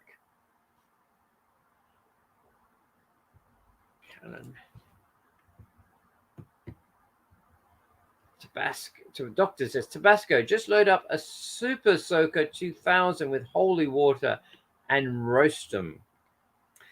Yeah, but isn't that for the Catholics? What about, again, if it's a Jewish ghost or an Islamic ghost, it might not work. Kelly says, Todd, my mum just sold her farm. There was a nun ghost in her old house. I only saw her once. You saw the nun? What was she doing? And for how long was she there? And before she disappeared? That's really, really, wow. How can people say paranormal doesn't exist? So many people have had strange encounters.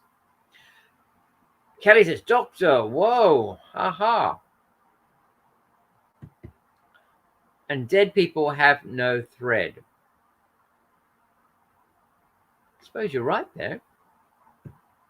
So if you see a ghost with a thread, it's not a ghost, it's someone astral traveling then, you could say.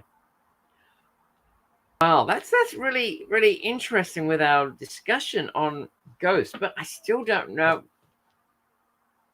Yeah, it's a bit hard to say what is a ghost. And talking about simulation theory, where they fit in. I'm sorry, I've just been yawning. It has been a long day. Yeah. So it's all really, and oh, doctor says a nun ghost. I'd buy that for $1. Okay. Yeah, actually, nun ghost reminds me of that horror film called The Nun. And again, horror films, why do they always make ghosts horrible and unfriendly? Kelly was only visiting. My mum never told me that she shared space with a ghost. The last night that I was there before flying back to here, I saw her. Great story. Wow. That's pretty good. But you didn't have a conversation. You don't know why she was there. And she will say, some spirits I have seen are so dark and so evil that I won't converse with them. How do you know they're dark and evil? Sorry for the ignorance, but do you get a vibe, or are they just being annoying, like trying to scare you and do crazy stuff or something? Yeah, how do you know? It's really interesting. Like, how do you I don't know. Yeah, that's really interesting. Thank you for sharing that. Kelly says she never told me because she knew I'd stay up all night looking for it.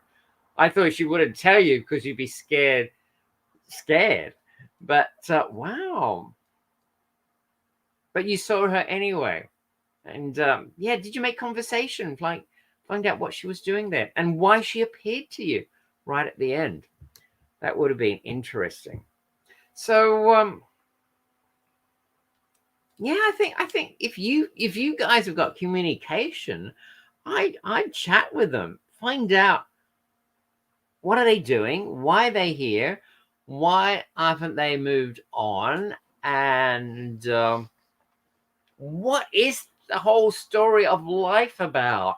Are we in a simulation? Ask them, what is it all about? Why are we all here? Why are they here? Why haven't they moved on? The nun was all black shadows, clearly a nun frock, but a dark shadow, not light. So you think she was evil?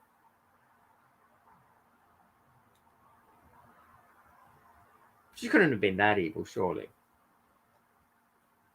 But then again, nuns do wear black sometimes, so maybe she was just her black uniform you were seeing. I don't know. She-Wolf says, I know they're dark and evil because I can see what they look like in detail at times. I can feel the evil coming from them. So what would they do being evil? Would they want to do something bad, or why are they evil? That's basically why I want to know. Because I like to think there is no good or evil. There are just different perceptions on things. And that's why I want to know, why they're evil. Have they got so much anger and angst and things that they're coming across as evil? And of course, with all the anger and angst, they just want to lash out at something. Kelly says, I'm not scared. I was on the phone with someone. My mum was down the road at the pub. I texted her that I had just seen a ghost. Wow. Did it help that you were on the phone when it happened? I think that would make me feel better if I was on the phone when something like that happened. I can see now why you didn't have time to talk, because you were busy on the phone. Kelly says, she said that she's surprised that it took me that long to see her. I felt sick when she passed me. Not a good energy. That's interesting. I suppose if you do feel sick, that's a particular energy that will come across, because I suppose people have said, oh, I saw this ghost and I just felt love and peace and things. So maybe you're right. But if you felt sick, maybe that nun died of a sickness and you're picking up on what she's experienced. Could that be a thought? Because I sort of like feel we tend to imitate things. And where am I coming from with that? It's just that I think I've had an experience where I was doing something and I wondered why someone was doing such and such a stuff. And then all of a sudden, I ended up doing the same sort of stuff. And I'm thinking, oh, maybe that's why that person did it, because I'm doing it now because of such. I would for this.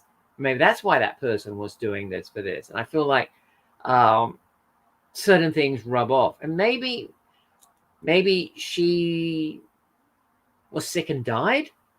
Maybe she was poisoned and died. So that's how I interpret those things, I'm thinking. So, but yeah, that's a good reason to think maybe she was evil because of feeling ill. I've lost the right comment. Oh yeah, we got that one.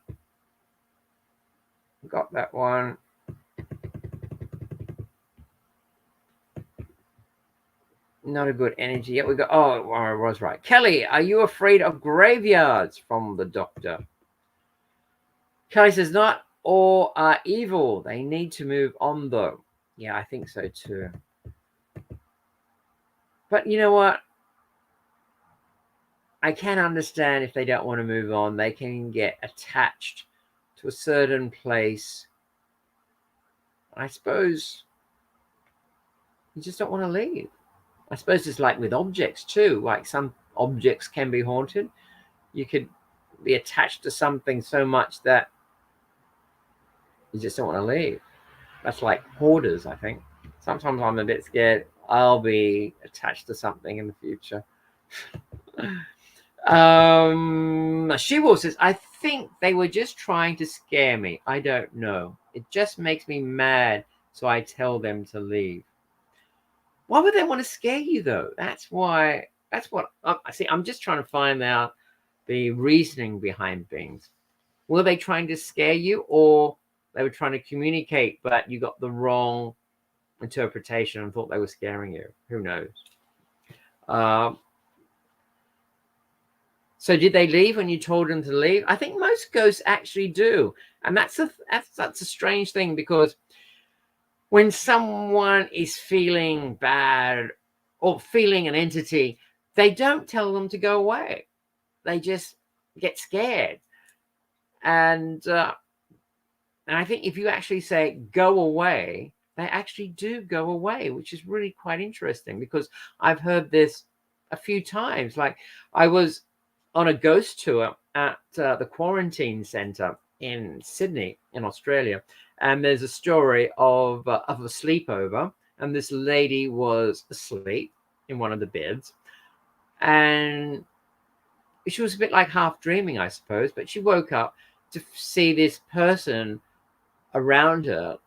And it sounded like it was a nurse, a dead nurse, embalming her, almost like wrapping her up and doing all this stuff. And this other person, just, she couldn't move, she couldn't scream or do anything. And I think this is that sort of thing where you're sleep you know what I mean, paralyzed.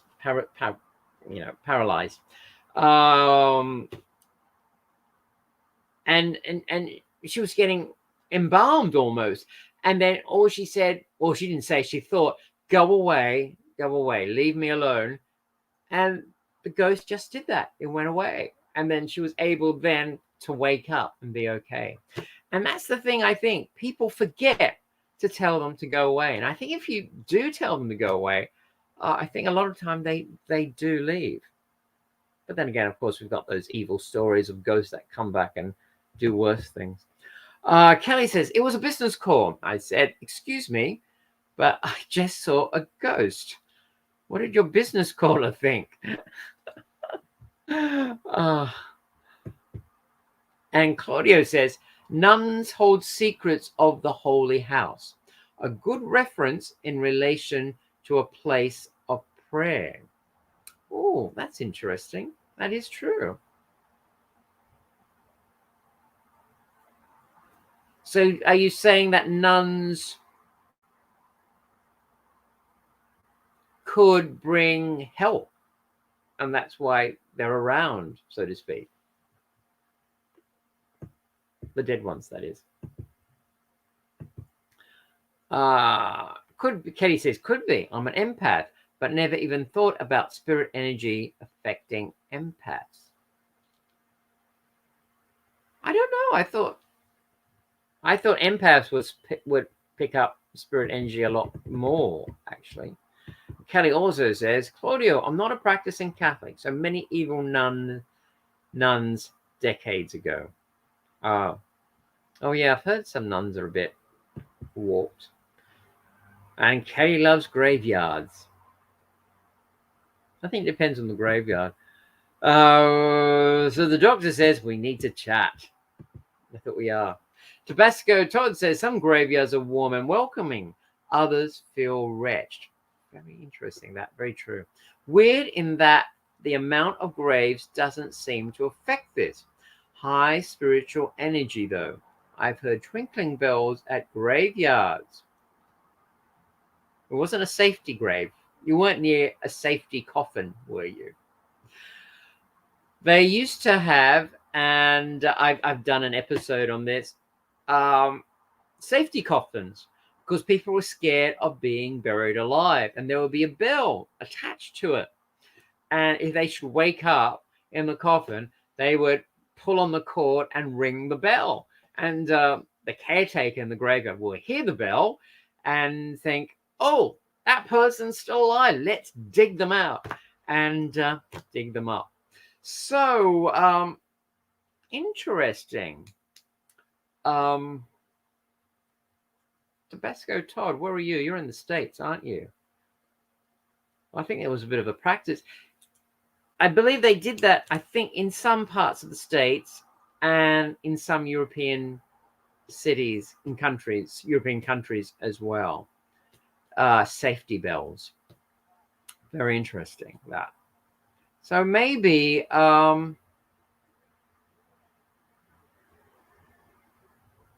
there's a lost spirit that maybe did die in a coffin that wasn't actually dead, and he's giving the thoughts, putting the thoughts out of trying to be saved by having twinkling bells. Kelly says that's fascinating, Todd. And Kelly says also they call a thought it was cool. Your business call. Wow. I needed a moment to breathe. I literally felt ill. That's right, you did feel ill. But was it the spirit or just the shock of seeing the nun? That could make you feel ill. So many possibilities. And the doctor says the key thing about dealing with anything bad is to become worse than they are. Don't be afraid of them. Make them fear you. I try to be friendly with them, actually. But yeah, try not to be scared, because I personally don't think they're trying to frighten you. It's like the Sixth Sense. We all remember the Sixth Sense, the boy that could see dead people. And a lot of the time it was just a misinterpretation, really. And they weren't being scary. It was just they appeared scary. And people think, oh, he's a scary ghost. Woolpup said, bells at graveyards can also be fairy homes. The dark fair. Oh, I don't know. I didn't know about that. Interesting. I tell you, one place that is really a bit strange was Guernsey. Kelly, have you been to Guernsey? You're closer than the others. But I was at Guernsey, and at night it just feels strange. There's a stillness That is not, it's not still. It's really strange. Maine. Ah, yeah, Maine. That's East Coast. That's maybe there were a few people in that did try to do the safety coffins, because there's some great big contraptions with it as well. Because when they really started doing, they had to have tubing for air, because obviously they needed air before the air runs out. And there was also facilities for food, so they could eat down there till they got dug up. And of course, the line to ring the bell as well. So some of it got really quite intricate with the safety coffins. No shock, stomach pains. I'm just thinking about that. Maybe you were picking something up from that. Maybe she did die from poisoning or something, and that's what you were picking up on. Because she wasn't being scary to you, was she? She was just passing by, wasn't she? And did your mum ever have any similar effects when she walked by? Kelly says, I love Maine, Todd. There's a bit of a pause there. I love Maine, Todd.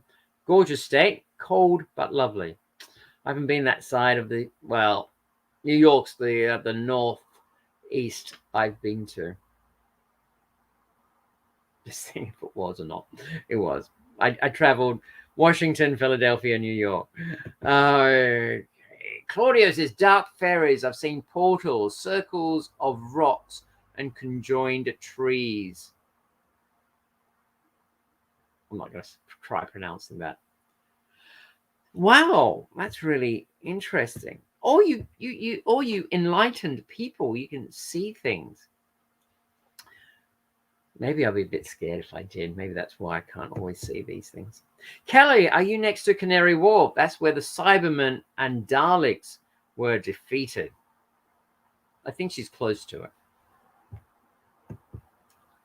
Fairy circles with mushrooms. Don't pick those. Okay. I know there are some mushrooms you shouldn't pick. That's why I'd buy mine, because that way I won't make a mistake. Anyone tried those magic mushrooms? Kelly says, just with that one ghost, no others. She never knew the ghost to go upstairs, but that is where I was. Do you think it was the same ghost then? Maybe there was a few different nuns that died there. And why would there be a ghost in the house? Was it part of a nunnery or something like that? It's just so interesting. Kelly's in the dockyards, Doc. Canary Wharf is a 5 or so minute walk away. Oh. I did some filming near Canary Wharf. Actually, I'm not going to remember the station. I won't bother. But I did some, just a bit south of Canary Wharf, I did some filming there. Yeah. So, wow, there we have it. What a night of ghosts and spirits and simulations. Yeah, sorry, Mom. Oh, what happened? Yep, grow magic mushrooms. Delightful. You grow your own magic mushrooms. Everyone I know has flown to Bali, I think, to have them. Yeah. So did it open your mind up? Because that's what they say, you're open up to these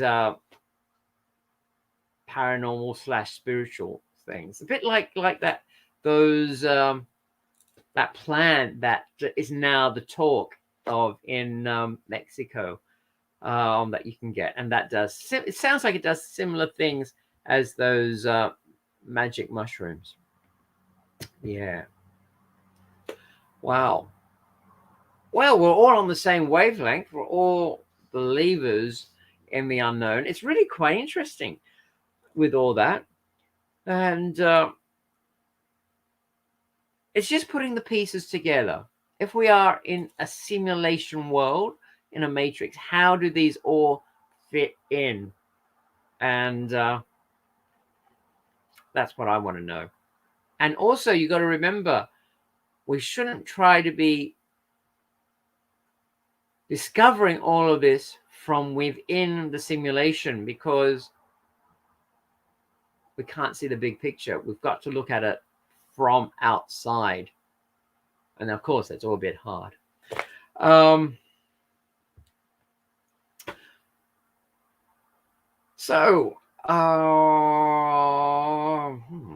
Tabasco Sword said something.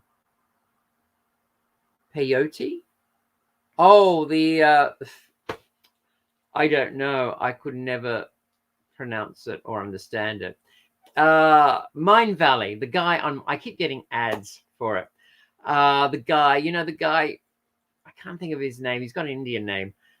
On Mind Valley, his latest series of ads is that he's gone down to this place in Mexico to try this plant that only the natives know about, and it opens up your mind.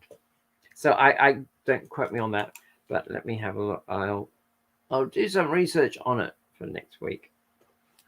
The Bric wavelength, the Twilight Zone, the Bric zone. Yes, so very true. So let's ponder on the simulation and think what could be outside the simulation. I was going to say let's break out, but I don't know. Maybe we have to just learn how to master this simulation and just get everything we want out of it. Why not? Make the most of it, because we will leave eventually, won't we? Who knows? And then people say, yeah, we just leave and we go to a different simulation. And that's what some of the researchers have said. Anyway, I have a new episode coming out. It was supposed to have come out yesterday, but I've just been too busy. And it is on the simulation. So we'll see how we go with it. I think, again, it's going to be too long. I might cut it down. But we'll see. That's it. Kelly's got it. Ayahuasca. That is what the guy from Mind Valley has been talking about, and it's very much like the magic mushrooms. It opens up your mind. Have you been trying that, Kelly? Have you been watching Mind Valley? Yay, a new episode. I know, I've been really slack. I've been so slack. Instagram, that's been nothing. Facebook has been nothing. And YouTube has been very slow. So I'm really sorry, but it's just so hard to try to get everything together, especially now that I go out to work. Since my channel is not bringing money as it should, like a proper job. So I'll have to supplement that. That's what I mean. So I'm going to leave you all. It's after midnight in the UK, and you guys in the States surely must be wanting to have dinner. It's 7 o'clock. Yeah, dinner time. And those in the Midwest, well, you've got time. It's 6 o'clock. So it's Saturday night. Are you guys still in lockdown? Are you allowed out? Are you going to go out and party? That sounds great. I just feel like it'd be nice to go out and party like the old days. Mind you, I need money to do that. So, Kelly, have a read about it. I've no desire, as I'm not sure that my system could handle it. So fascinating, though. Very mind-altering. Well, I've never really had any real desire to do it either, because I think I was brought up as a nice boy, not to do drugs or anything. So magic mushrooms was a bit like taking hallucinogenic drugs. So I was always a bit, not that I was even in the whole area to have a choice to take them or not. But I don't know. In this day and age, I'm might be up for it just to see what the experience is. But it'd have to be in a controlled safety environment with people around me that I trust that could help me if I had anything happen to me. Doctor Who says that I need to do a broadcast to your Instagram crowd and bring them in.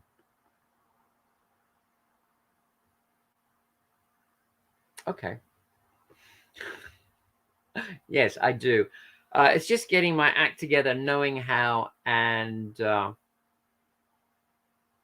yeah. And also, it's getting the inspiration back again, because I feel like I've been burnt out with all this marketing for Facebook and YouTube, that all my inspiration's gone. It really is. And I've noticed that. And I've noticed it in the quality on my videos as well. Because I look back at some of the stuff I've done years ago and I'm thinking, wow, that's so entertaining. And that's so interesting. But then again, I have had a lot of clips, and in a way that it takes a lot of editing time to put it together and to do those things and that. It's almost like a full-time job as well.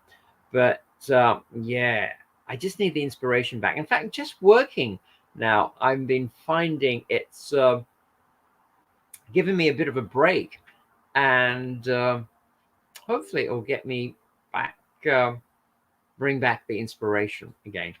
So yeah, so hopefully that's what I'm hoping for. But yeah, that's a good idea. I really should do that. And actually, there's a whole method with Instagram, and I really have to try and get into it. But again, it's the time and putting it all together. Kelly says, I might be moving to Greenwich, so we'll be on your side of the river, Tom. Found a place right near the Cutty's Sark, DLR. And you are also, no, you won't, but you'll be closer to the place where the Bric Brac shop is based, which is the junk shop. It's a little shop that I managed to film the background for me. A really nice guy called Toby. If you're ever around, say hi to Toby, who runs the shop. And I actually filmed inside the junk shop for my short film, Perfect Picture, which was the pilot for the Bric Brac shop series, which never took off. But okay, happy moving, Kelly. And yeah, it is my side because it's the south side of the river. Yeah, so it is. Kelly says, sorry for the misspells. That's all right. I don't think I noticed it. And true, I need you find that place. I think that was a 2. Yeah. And say hello to Toby if you do. Ross Tyer's place is not far from the Oval. The filming location is called Brandon Estates.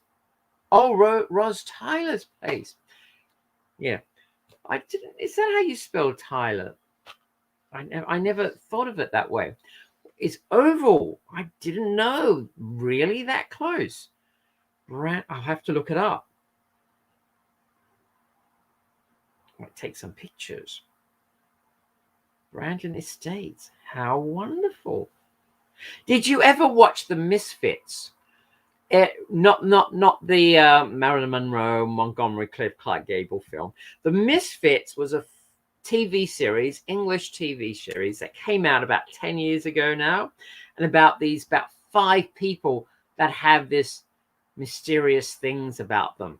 And like one girl, she couldn't. I'm scared I'm getting it mixed up with the X-Men. I think she couldn't touch people because it did something to them, and someone else had another special power about them, and they all had something about them, and it was so good, so clever, and it was set on a housing estate, and that's right, they were all prisoners out on duty, so to speak, and I think the first 2 series was really, really, really good. I could get the numbers wrong. And then one of the main characters left. And you didn't really realize what an important character he was, but he left. And the other guy came in And I don't know if it was the direction or his decision to play the character like that, but he sort of like he was imitating the character, and it just wasn't good after that, and it just fell apart and it wasn't as good. But that was filmed on a housing estate, and I sort of like wonder where that was filmed. Maybe I should Google it as well. Yes, 2. Thanks, Kelly. Sorry, no, what? I'm lost. Doctor, what were you saying? It's not far from the Oval. The filming location is called Brandon Estate. I don't understand about the no. But that's all right. Anyway, that was really enlightening and really good. I enjoyed that. Thank you. So I think we'll call it a night. I think a few people have left us already. We've got 3 left. So before I'm the last one standing, I'm going to say good night. Thank you for joining us. Thank you being here. Oh, that's no. Sorry. Thank you. Yeah, it's called The Misfit. And if you can, I'm sure they should play it on one of these streaming channels. Maybe the BritBox. And if you haven't got it, you probably will have to subscribe to it. I was going to say do a VPN and make believe you're in the UK and watch it. Yeah, but I really enjoyed it. So, they wouldn't have gone to bed. They've all gone to get something to eat. Sleep well, everyone, wherever you have, head to bed. Okay, Kelly's going to bed. I think our American friends are going to dinner. Kelly, what time is a good time to chat? Oh, there you go, Kelly. So reply back before I say goodbye. So it's good night, She-Wolf. Enjoy your coffee from Kelly. So there we go. Nice to chat with you all. And I'm going to go because it's really late. It's after midnight. And I'm sure you guys are hungry and want to go and have dinner. So, and Kelly probably need to go to bed as well. Yeah, I think I will have a cup of coffee. That sounds good. I haven't had dinner yet either. So I'm going to go now. Until next week, I have a new episode coming out. Look out for it. Enjoy it. If you want to buy me a drink, the link's down there. And have a great week. Put out a manifestation and manifest something and let me know. And think more about the simulation. Sure, Tom, it's been fun. Till next week. I'm going to go as well. Thanks, Doctor. I'll see you then. Bye.